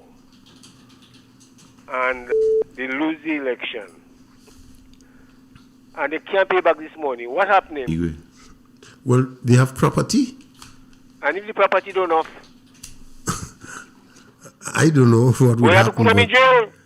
I don't know. They have to have government tax to pay. You have to put them in jail if they can't pay. You have to put them in jail, but they will see the food up there. Put them in jail and give them a bun pan and they cook their food for themselves. 2.2, 1.7 million. You understand? They can take in money just so and papi showing themselves. So that they go there for to borrow money. Well, you go into politics to serve, not to enrich yourself. Well, not them going and borrow money. They don't have a year in office yet, they borrowing all this money. And they're not going to the commercial bank. They're going in government-owned, facilities to. But the person in charge, something had to happen with them too.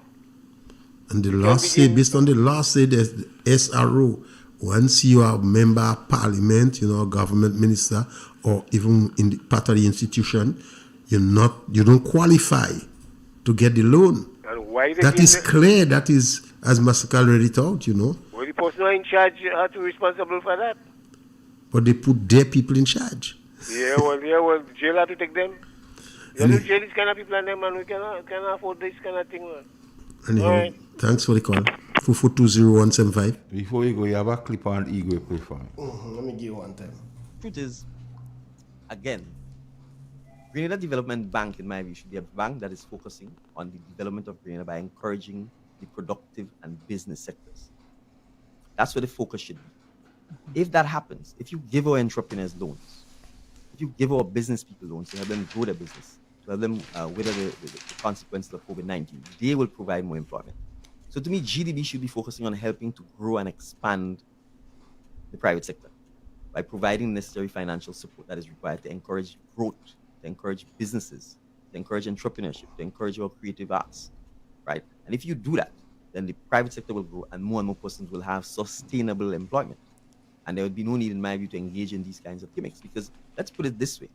If you're on contract work and you get a loan and the contract is not renewed 1 year from now, how are you paying the loan? So you've been pushed into a debt trap. And if the purpose of the loan was to buy land or to build a house, then you're going to lose the land and you're going to lose the house because you don't have sustained employment. And that is why I said we have to go back to this question. The real issue that needs addressing is not putting our citizens in a position where when they work. Hold on, KB. Hold on. Listen, the Prime Minister. He says where the focus should be.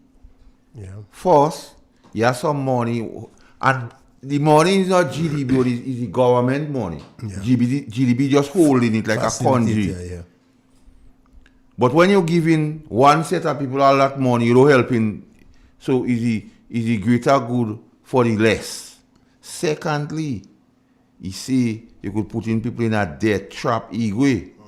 So when the people of Grenada, Carriacou, and Pitimatnik does not renew the contract of Andy Williams and Jonathan Lacquette, how they go pay? Because that his words, not mine, KB. Yeah. Now when we play this clip here, it's not to think, it's just to make the thing clear now. Yeah. He will play that clip again because people hear what the Prime Minister is saying about debt trap, and because Andy Williams and Lacquette are contract workers with the people of Grenada. Only for 5 years? Please. Again, Grenada Development Bank, in my view, should be a bank that is focusing on the development of Grenada by encouraging the productive and business sectors. That's where the focus should be. If that happens, if you give our entrepreneurs loans, if you give our business people loans to help them grow their business, to help them weather the consequences of COVID-19, they will provide more employment. So to me, GDB should be focusing on helping to grow and expand the private sector by providing necessary financial support that is required to encourage growth, to encourage businesses, to encourage entrepreneurship, to encourage our creative arts, right? And if you do that, then the private sector will grow and more persons will have sustainable employment. And there would be no need, in my view, to engage in these kinds of gimmicks. Because let's put it this way. If you're on contract work and you get a loan and the contract is not renewed 1 year from now, how are you paying the loan? That's what we say. So the contract is not renewed 5 years from now. Oh, and remember the loan they get have a 12 years yeah, to pay. So 5 from 12 leave us a lot of years. How are they paying it, son? Let's take the call again. 4420175. On the WhatsApp, hello. Hello. Hey, good afternoon to you guys, man. KB. How are you doing, Chief? Carl, Anigwe. Good afternoon to you guys. Good afternoon to Dr. Mitchell also, man. Yeah. Listen, KB, I want to talk to you on a personal Don't want to note. I talk. want to Don't want to talk. Go ahead. Carl, give me my little 2 minutes. Stop interrupting me, please. All right? Go ahead. I cannot interrupt you, so don't do that to me. All right, thank you. Thank you, boss. KB, I want to say out loud, you're the one that I admire your patriotism for Grenada. Throughout history, you have been involved in the politics of Grenada from all angles. But what I really admire about you, whenever you feel that the country is being taken advantage of, you stand up. And I'm saying that out loud, that we as Grenadians could stop for a moment and ponder as to your lifespan and what you have been through. And I'm saying to Grenadians, this is what we ought to try to do. It doesn't matter who we support or which party we support, but once the country Grenada is being taken advantage of, we must be patriotic enough to stand up and say, that is not right. You understand? And that's the only how and when Grenada will make improvements. But if we continue to act like, because of this party, everything they do is right, then it's not the party that we're actually suffering. It's the country. Because we, the citizens, are the actual checks and balances of the country. Yes, the laws are there. But if we don't stand up and try to enforce it when it has been broken, who's going to do it? Nobody else. Now, I want to touch on that trip to Dubai. And I sit back here and I listen to everybody talking about the trip to Dubai, but I want us to pay special attention, because we know that the NDC party had an organization that worked for them during the election campaign. And the question I'm asking now, is it that they're still working together with them, whereas they have to be paying them? That's the only questions I'm asking. So my question is, that trip to Dubai, is it only like you're telling us that you're going over there to look for investment in the CBI program, or are there other things attached to that? Questions. I hope that the Prime Minister on his return, or if he returned already, could answer and come forth and be clear with us as citizens of the country. We need to know those things. We need to know, because apparently we pay your trip over there. So we need to know exactly what was the purpose of your visit, the full intent of the visit. Thank you, guys. Okay, you're welcome. The arc of the moral universe is long, but it bends towards justice. Yeah, man. Change takes place a long time, but it does happen. Let's take the call. Hello? Hello? Go right ahead. Hello, good afternoon. Good afternoon, how you doing? I believe this men and them, after the contract is finished, when the term in office is finished, I believe when men and them come. Hello? Yeah, go ahead. Listen to the phone and not your radio. Go ahead. Okay. We're hearing you. Hello? Yeah, I believe after this man and them, when the term finished, I believe they're trying to seize. I believe they're planning to seize power. How would they do that? I believe they will try to seize power, because I don't understand how they want to take this big loan and they don't have time enough to pay it back. So how do you thief power? No, man, we go be alert, we go be sharp. We not sit back and allow them to have the way. We will look. When I consider the among the armed, they say are coming illegal and information and what going on with, Nah.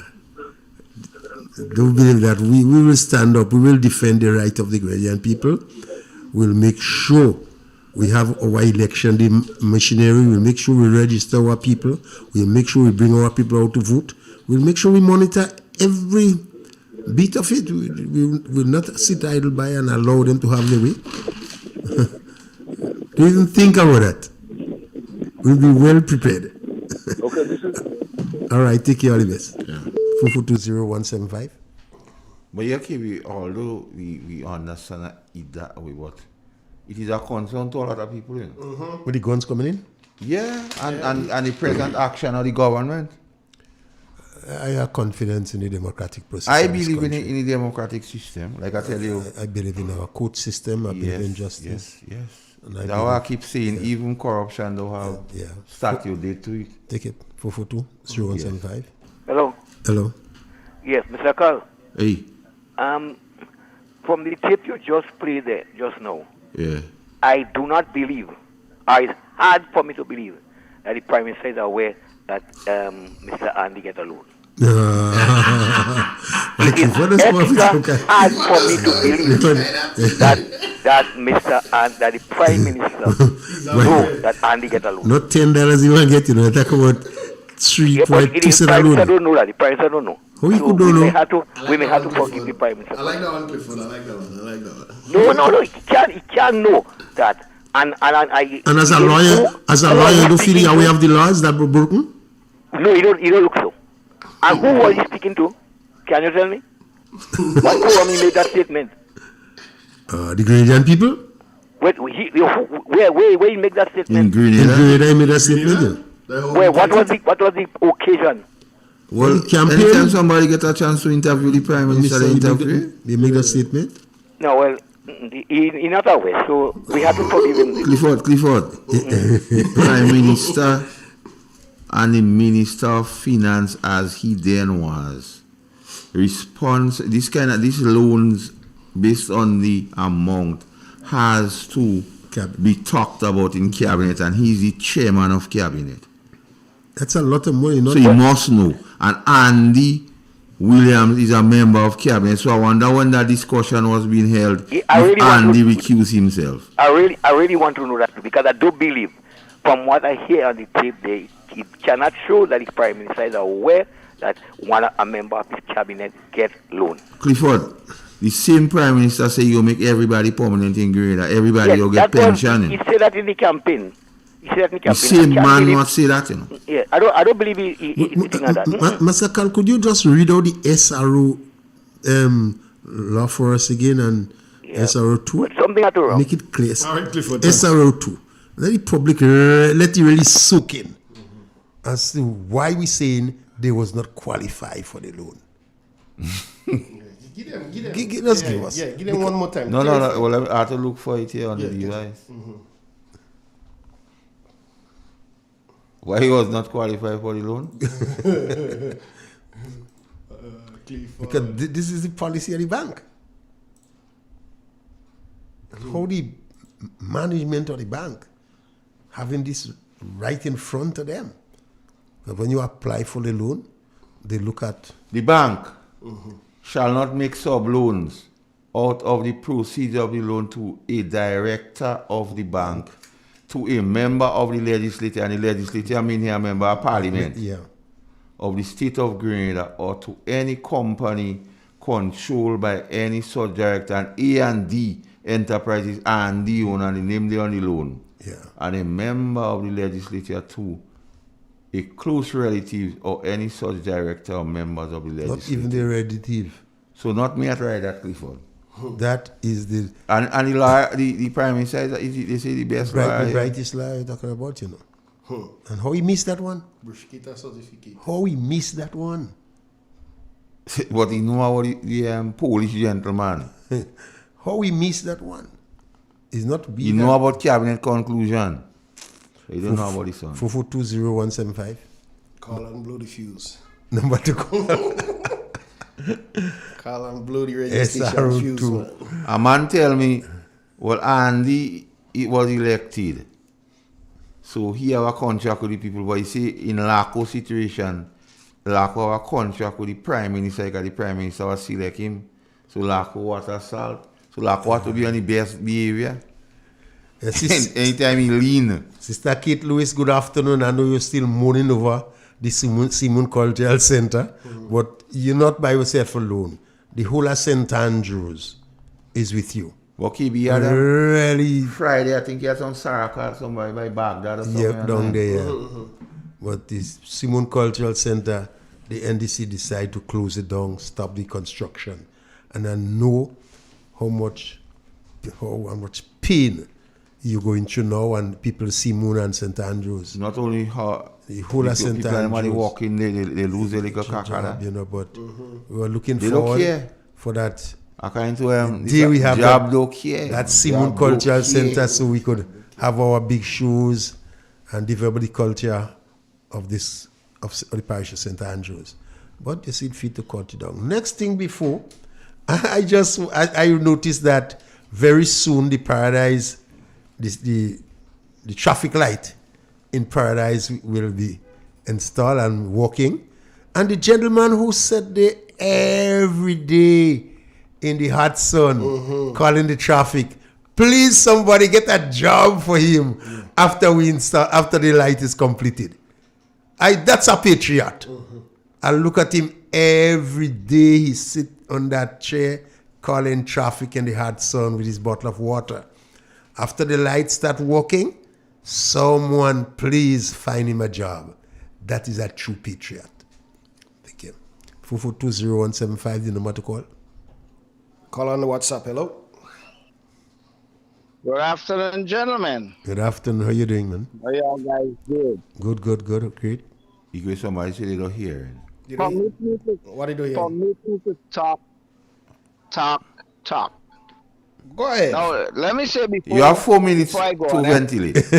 You have 4 minutes. Let me start the clock now. So let me for me before I go on. All right. When I on the WhatsApp, what happens is whilst I'm talking and you're trying to talk to me, is different from when I'm on the regular straight call. So it is difficult for me to respond to you if you're asking me a question whilst I'm talking, right? Because sometimes I might initiate a question and in the process, there's a mix-up. That was shows up. So listen to me carefully. When this program was initiated by Andrew Donald,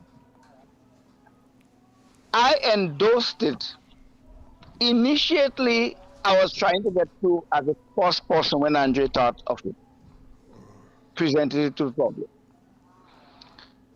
I happened to be the second person to get through, to endorse and make sure that a program like this one is enabled. Gentlemen, Kennedy and I, we go way back. Carl, you happen to know me in recent time. I mean, although Kennedy is whatever that people are calling, I was defending sometimes. But I understand why people are calling a certain way. You guys have been doing an amazing analysis of things in this country for the past few months. When this NDC, as you might say it, I don't like to say that way. You have an NDC government. A government doesn't belong to a party. And that's where the constitution comes in. I don't discuss that now. Relax. I'll deal with that in another way and in the next time. But when Dickie Mitchell, for example, became the Prime Minister of the country, I remember that Andrew Donald and you, Paul, tried giving him you didn't try to give him 100 days. 100 is 100 days, sorry, or something like that. You started attacking quite early. Andre thought he should give 100 days or something like that. And he said he wasn't going to commit until. Let me tell you all guys. Within a month, I concluded who we're dealing with in the name of Dickie Mitchell. And there are things I said up to the point in time that you, Carl, one day they're going to kill me. Hello. I have good friends. I talk about genuine good friends, inside of this government. I'm not a government kind of person where I look for favors and whatever, and it's not crap nonsense. I'm a person who speak explicitly, straightforward. When I say, for example, that Kid Mitchell is genuinely the genius we have among us, way beyond all the rest, it doesn't mean that I belong to NNP.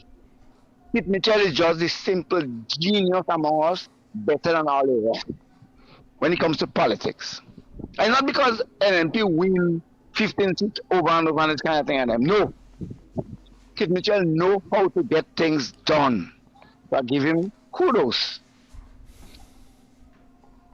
As much as Dick Mitchell sounds and look like some kind of a nice person, I'm not fooled by this kind of crap nonsense. So I recognize within a month that Dick is an evil human being.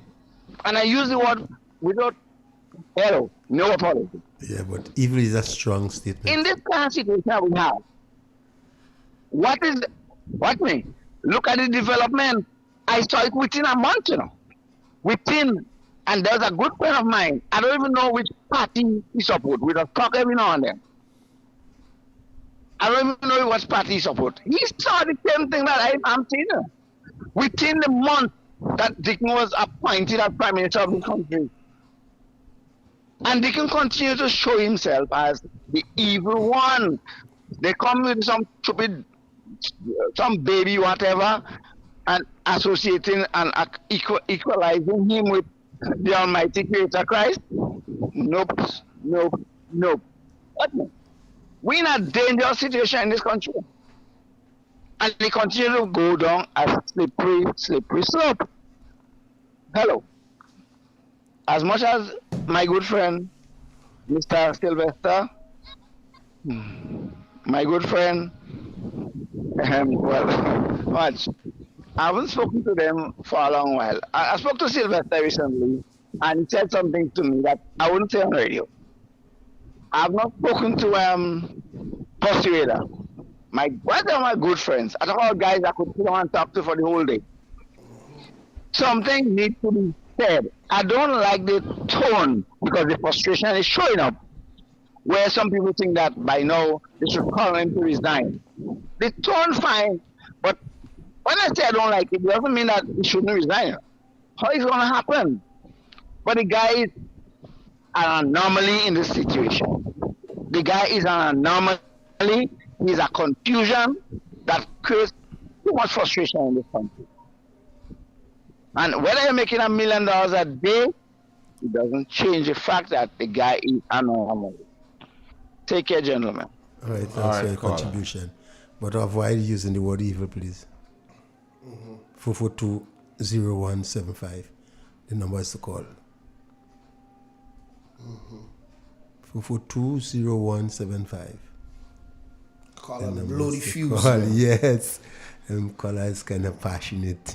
Blow a fuse inside there with your voice, man. It's a bow. Yeah, man. Current. Tell me something. Good afternoon, Lucy. Oh. Happy birthday to my sister DJ. And happy birthday. What was the viewers like last week, boy? How many thousand? 5,000 something. Oh, something like that. That's great. 5,000 viewers, that's great. That's good. You have a lot more today. Today might be past the 6,000. That's good, man. Nothing. Congrats, Real FM, for this program. Able to ventilate. Hold on, we have a call on the WhatsApp. Yeah. Let's take them on WhatsApp. Hello? You see your volume low, Igwe? My volume low? Yeah, because I'm not close to the mic. I'm moving around. No, on YouTube, I guess. On the YouTube? So if you could hulk up the volume, please. I don't know, it's a matter entirely. 442-0175. Yeah, any call online? Yeah. Let's take the callers, man. Hello? Hello? I'm there. Yeah. Is it me saying hello? Hello? I'm there. Yes. Yes, you. Once you're hearing me, that means it's you. Right. I have to call back, eh? I call back because. Are you hearing me? Yes, we hear you. Go ahead. I'm hearing you. You just listen on the thing. You make your point. No, I am on WhatsApp, right? So there's no, except that you're talking to me during the time I'm talking. There could be a mix-up. No, go on. Some kind of order, right? So take care. I'll do it. So relax. The other day, I was talking to an avid supporter of the NDC. Actually, a delegate to the convention that the parties usually have. And listen to what the person said to me.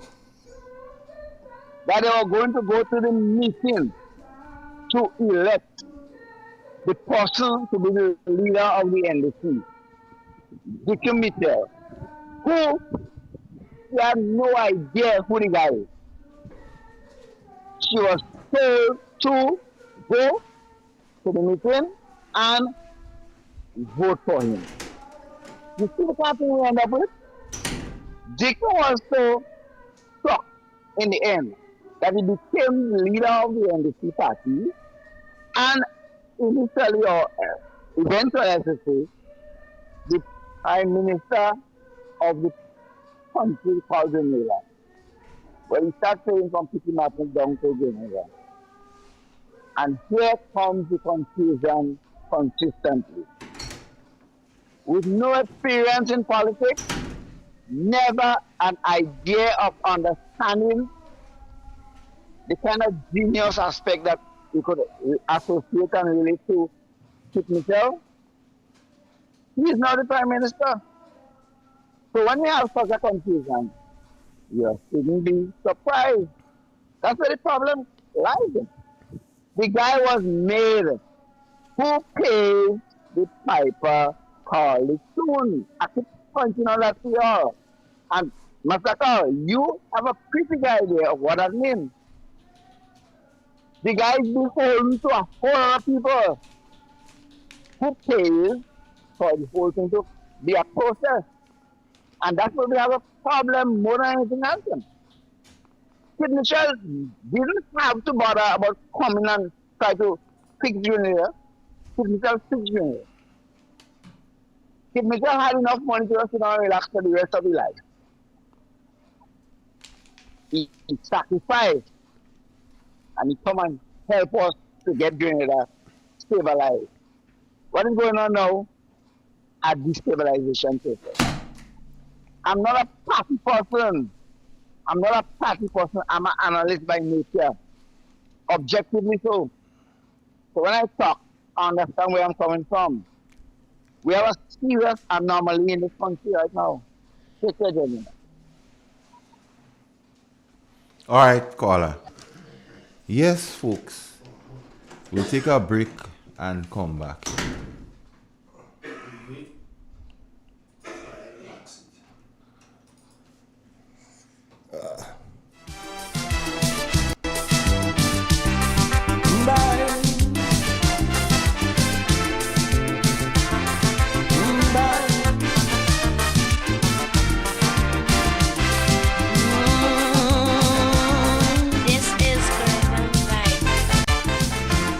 Asking me what is wrong with Trinidad.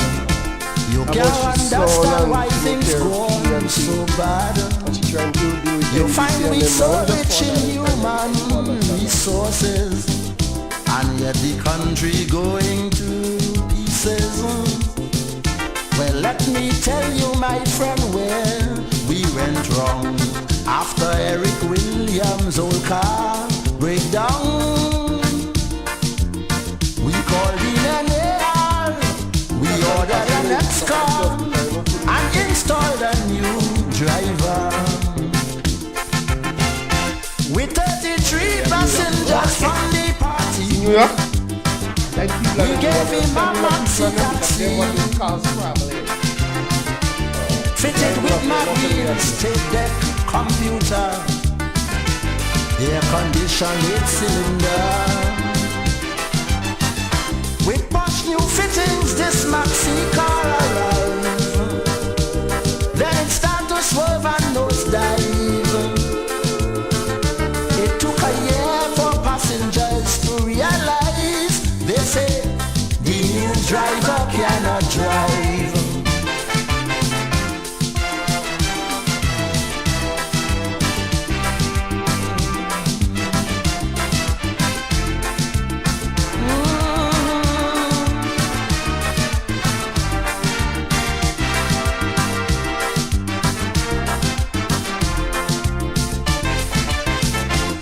Of the 33 chosen passenger. Ramnat, Pandey, Humphrey and Sudama.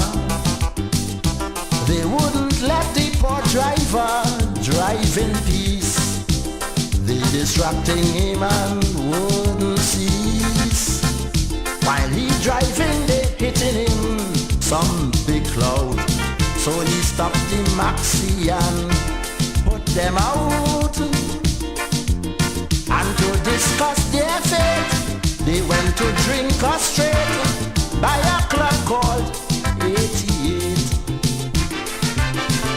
The driver called his sweet mouth friend Flash Gordon to give him some driving lessons.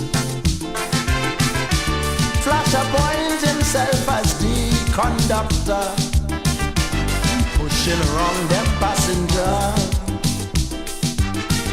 Meanwhile the car running about helter-skelter. Pedestrians started to scatter. Ellis Clark had to jump and run to stay alive. He says the new driver cannot drive.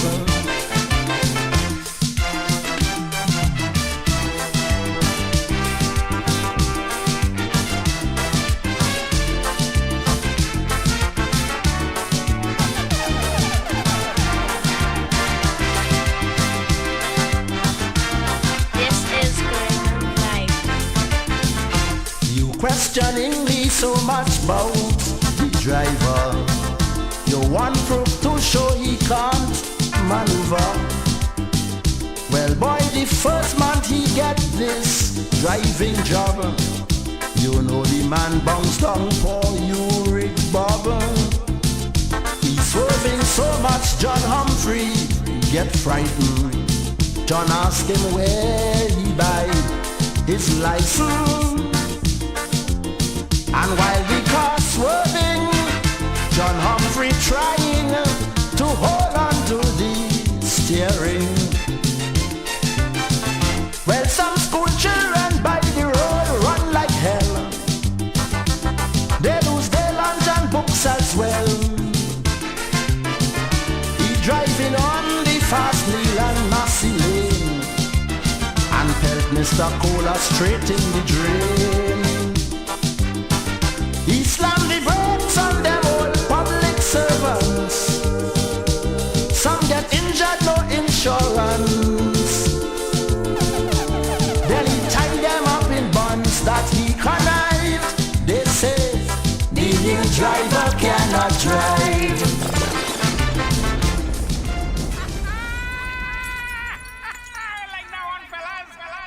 And we're back. Big shouts to everybody inside of New York locking it down. Yes. I have something here for them. Look that. Truth is, again, Grenada Development Bank, in my view, should be a bank that is focusing on the development of Grenada by encouraging the productive and business sectors. That's where the focus should be.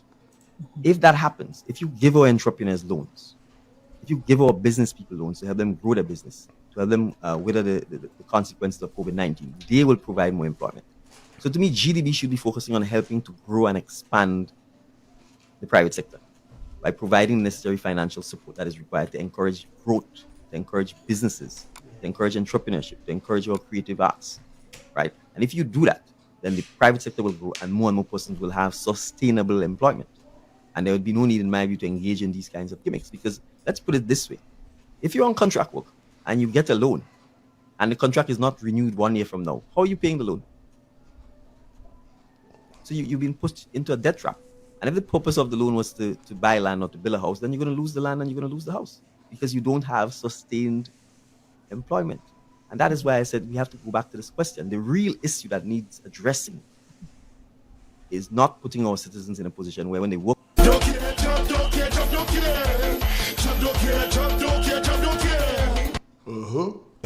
KB, I wonder if the amount of money we're talking about this 2.3 and this 1.7 million. I wonder if it's not a debt trap they pushing them fellas, I mean. I don't know, boy. But look how I say. I don't know. There you go. Let's continue to take the calls. Yep. On the WhatsApp, hello. Good afternoon, gentlemen. How you guys doing? Fine. Hey, Masakal. Yeah. Where you going, brother? I good, man. Right. Yeah. I happened to listen to the Honorable Andy Williams this afternoon on Mr. Bob program. Okay. And anytime I listen to this gentleman, this Honorable Minister, I get more confused than anything else. Mm-hmm. I won't go into all because this guy, that's what I'm saying. Grenadians, listen to what these people are saying. Listen carefully to what they're saying. Everything they're saying comes out like a word puzzle or word salad. You understand? Going back to what the caller called the Honorable Prime Minister, I won't call the Prime Minister evil. No, but if you listen to his words, and you watch his facial expressions when he's using his words, it gives you an idea of his attitude. Case in point, when they had the first 100 days in office, they had a town hall meeting down at the Trade Center. And the Honorable Prime Minister at the time, he was talking about the money spent on the road and who was the Minister of Works then. And they call a guy, who's a guy from Southeast also, and he said, Honorable Bowen. And you know what the Prime Minister said? He said, oh, that's your friend, that's not my friend. And when I heard that, when he said that, that gave me an idea of the guy and how the guy thinking. There are many things this present Prime Minister said during the campaign and as Prime Minister that is very circumspect and very questionable. But they empower, and to all NDCites, they have a mentality that it's their time now and they can do what they want, right? They don't want us to talk on radio stations. They're attacking with personalities. They're doing all kind of things. I mean, come on. This is the first time in my life I've ever heard that happening to a personality of a radio station for talking politics. And if that is what NDCites are promoting, Mr. Andy Williams, Mr. Ron Redhead, Mr. Tevin Andrews, you guys are an associate of a certain radio personality. And the act of peace and calm and tranquility and together this afternoon. Imagine I am hearing that same personality on radio is telling people to go tomorrow with the placards and those saying nothing bad about the government, be thankful for them, and already be thankful for this and thankful for that. Come on. So I try to tell people, you can't speak nothing in Grenada right now. We bypassed that stage. That was 79 to 83. We bypassed that stage. And there's no way in hell Deacon Mitchell, NDC, or anyone that can bring it back. And I will stand for it. Gentlemen, have a good day. Take care, Holiness.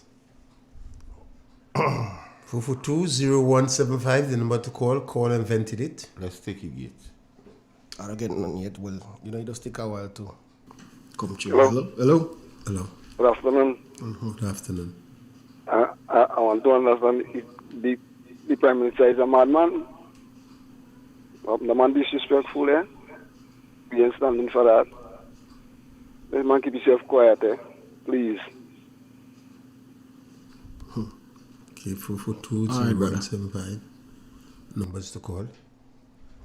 And callers, anytime you want to mention the Prime Minister name, please say honorable. Please say honorable. Please and Deacon Mitchell, please. We have to respect despite our... Don't just say Deacon Mitchell.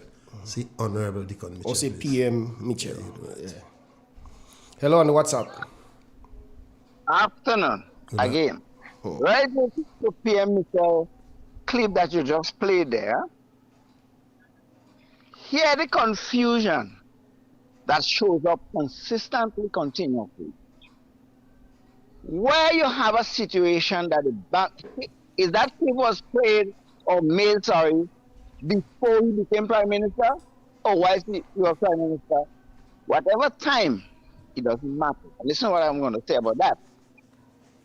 Doing a simple analysis of such a situation, is the Prime Minister considering changing the charter of the bank so that the GDP would now become a cash cow for whoever he desires and want to have as an association to that charter? Because the original charter of the bank, as you, Master Carl, has presented and told us, which I have a pretty good idea of it long before, and nobody kind of thing long before, that ministers and associates of that sort shouldn't have access They still law. Yeah.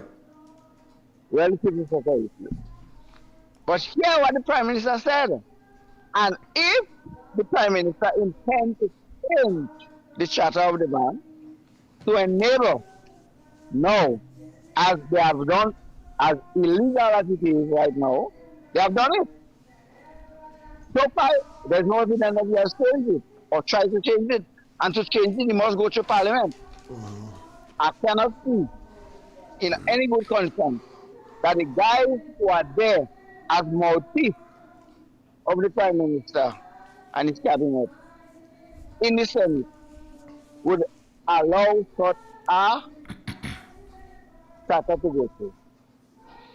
So if the Prime Minister was hoping before he was elected as Prime Minister or posing as Prime Minister, and before he was elected as a candidate in his constituency, because that's generally how the association is with the constitution, that aspect of the charter of the bank supersedes whatever position he holds. So he cannot change it unilaterally.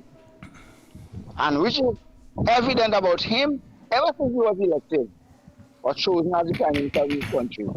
He started doing things unilaterally without cabinet conclusions. This is why I always talk about the guys anomaly. And I respond to him or relate to him as evil because he's one of the worst dictators I've ever seen. You talk about other guys like Putin and so on, they are limited compared to it. The guy is arrogant in the worst kind of way I've ever seen. And I have a pretty good idea what arrogance does to the mentality of people. So this is why when I say he's evil, the devil is an arrogant Try and avoid that word even. I don't associate Honorable Deacon Michel with evil, please. Take care, gentlemen. All right, take care. He really words. Yeah, I feel my friend Neil Pig too harsh on him. Honorable Deacon. Too harsh. Yvonne for Tories says hello. Ah, yes, from Tivoli. Yes. From New York. Yes. Yes, they're locked in. Yes, hello, Yvonne. What's How your you name? doing? Yvonne? Where that person from? She married somebody from Montrose. Yeah, man. Yeah, she might Pele. Yeah, she might Pele used to go sass with us. Yeah. Hey, my friend Imbi from Munich and Brooklyn from Munich. Hello, hello. I want to big up all my friends from Munich, man. Yes, let's take it. Hello. Hello.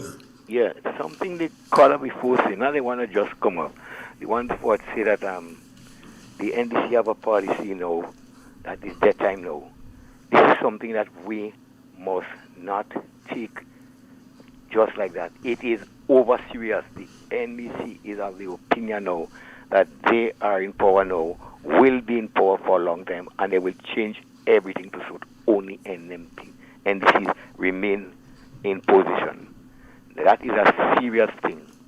I have worked in different places already, and I've never shown myself to say, okay, I'm an NMP and this is an MP, I must get job and this is an MP, I should be employed and whatnot. I have never, and I never believe that NMP must be in all position and NDC in opposition. I used to praise Dr. Mitchell when he said, let everybody get a food to eat. I used to praise him for that. I am saying, seriously, that is the golden rule of the NDC now, that only NDC should be in position in every aspect. That is highly dangerous for Grenada. I agree highly dangerous for Grenada. Let us not take that simple. This is not no NDC time now, and it wasn't NMP time. It was Grenada time. Everybody, every hungry mouth that could be fed should be fed. And let us stop this thing, and I'm telling you, that's the way that NDC is going on now. The Prime Minister play that you don't hear when they say people are fired. Left, right, and center, people are moving away from their job, you're moving away people. And you just fill the space, or you leave that space vacant. And that is dangerous for frontline politics. There are some NMP that believe that when NMP in power, everything must go NMP way. And when NDC in power now, NDC wants everything to go their way. We can't run our country that way. I agree. Not even the revolution that tried. The people that support the revolution could not have things their way. The hit fellas in the revolution, they were the same ones that started to murder among themselves. Let us be careful with that statement. It's a statement that is being thing. If you listen to the NC Heartbeat and other programs, you will get that everything now must be them in place. Them in place. They don't want to know what you were doing before. I've never come in any conclusion with anybody sitting walking to okay, use NMP or use NDC. I move with everybody, NDC, NMP, and this thing is going to spoil the politics of Grenada. We're too small for that. Everybody in Grenada almost cousin. Just check it. Just check it. By the time you leave that studio there and you go in the road and you stand up for 10 minutes, and if 10 persons pass, 8 of them related to you somehow. 8 of them related to you somehow. And they might be NDC, they might be NMP. If we start segregating this thing, we're not doing it well for politics. I rest my case. Okay. Master Khan, I want to ask you 2 questions. Yeah.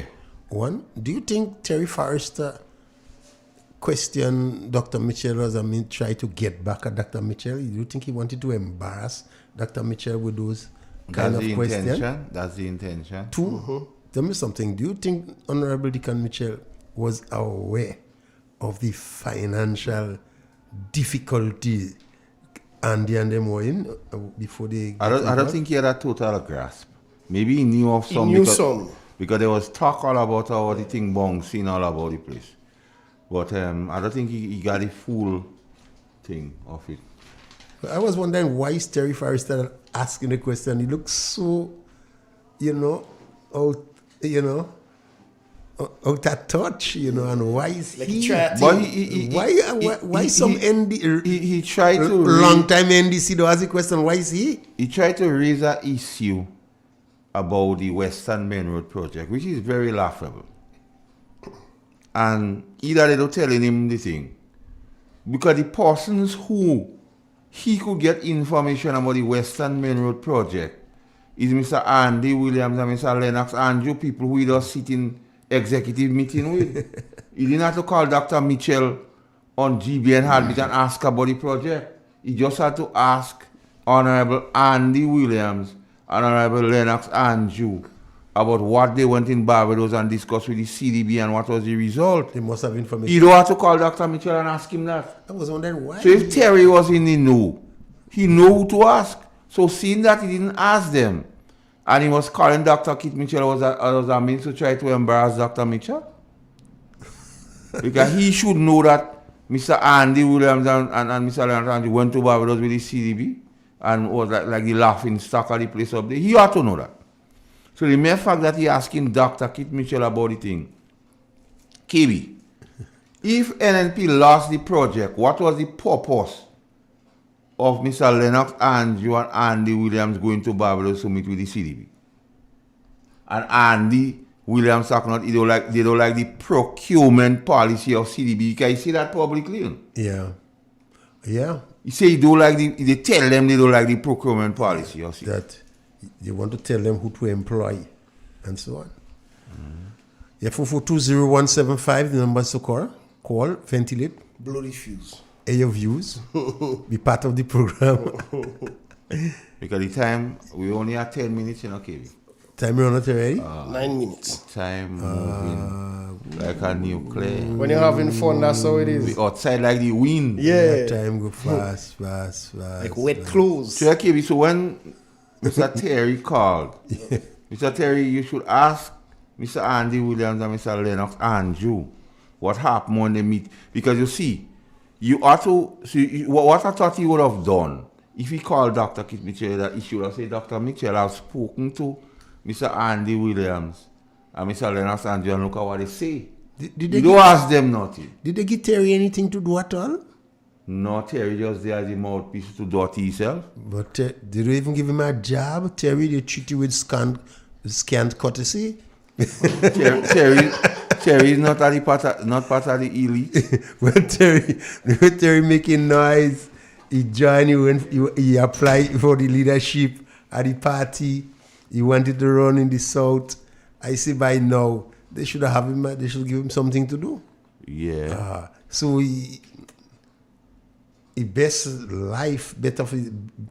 part of his life when he was in NNP. Well, somebody sent me a message here, KB. The person called me Pundit. They say, Pundit, you are wrong. Terry didn't ask a question. He made a political statement.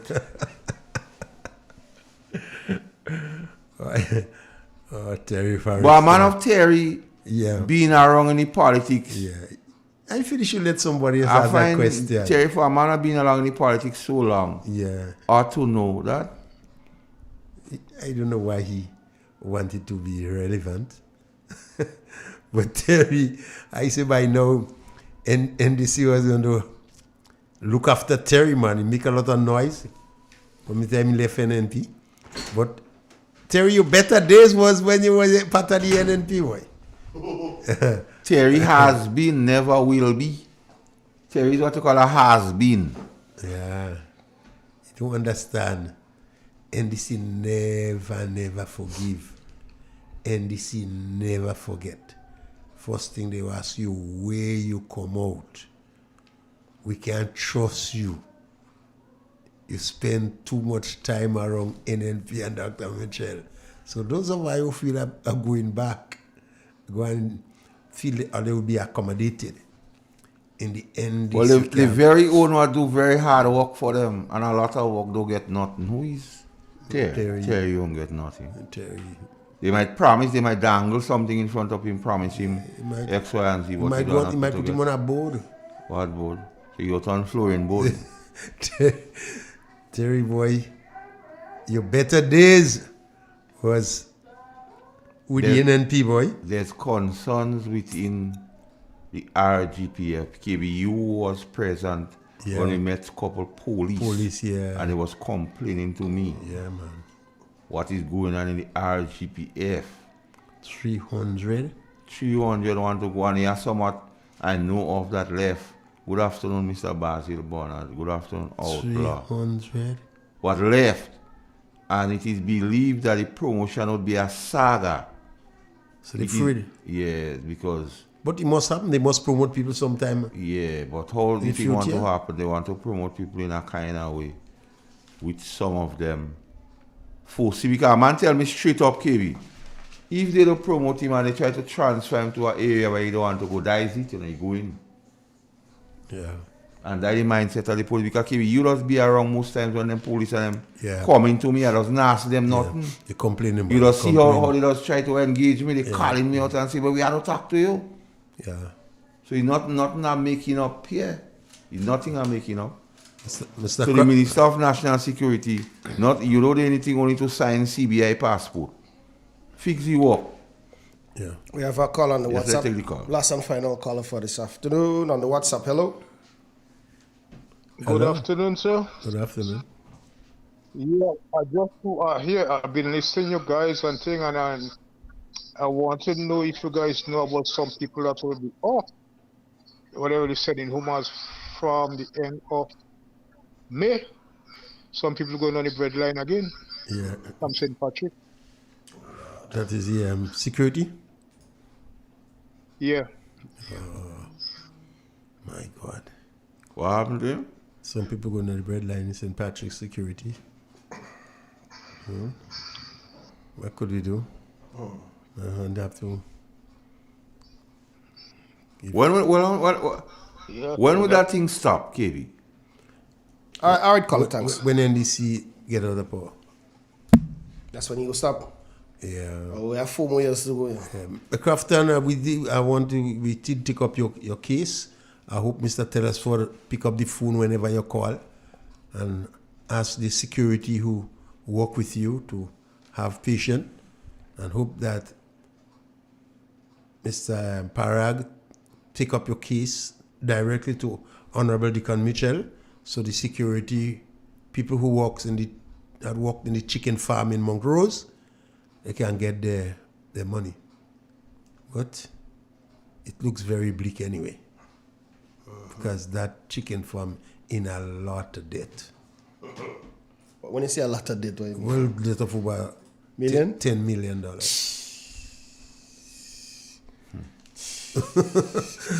But what is minister that all this all this debt? When they go finish pay this debt, when you go into politics and you all this money? No, when GDP empty. That's when it. Oh, that's a supermarket. That's a supermarket that where they shop in, so they know where the money coming out. Yeah, so they go directly to bleed the Grenada Development Bank, and they smart. They put the treasurer NDC in that position. The NDC, imagine that, the party treasurer, you put her in high position in that bank to facilitate those politicians. I usually don't respond to things, but I need to respond to one. Basil Bonner. Basil, I've never used your conversation with me when we met in Grenville to make any political mileage. I was talking about the RGPF, and I told you good morning, and I told you good afternoon. I don't need your situation to make any political mileage. Basil, you could go back and listen to what I said. It's always recorded. Go back and listen to what I said.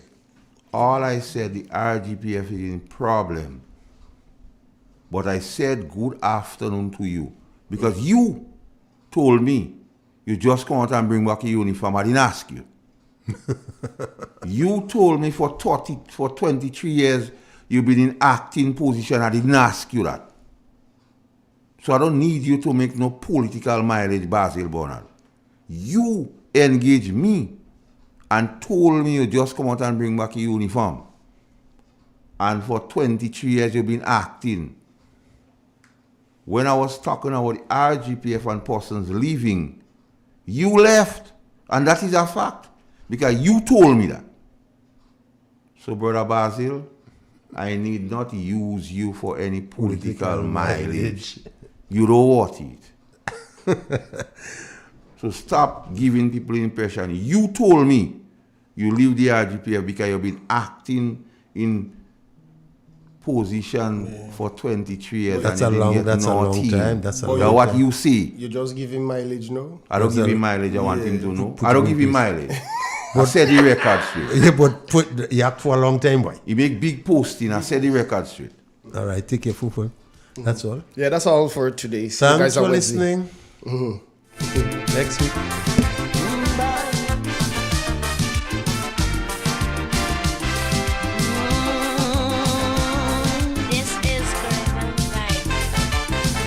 You asking me what is wrong with Trinidad? You can't understand why things go on so bad. You find we so rich in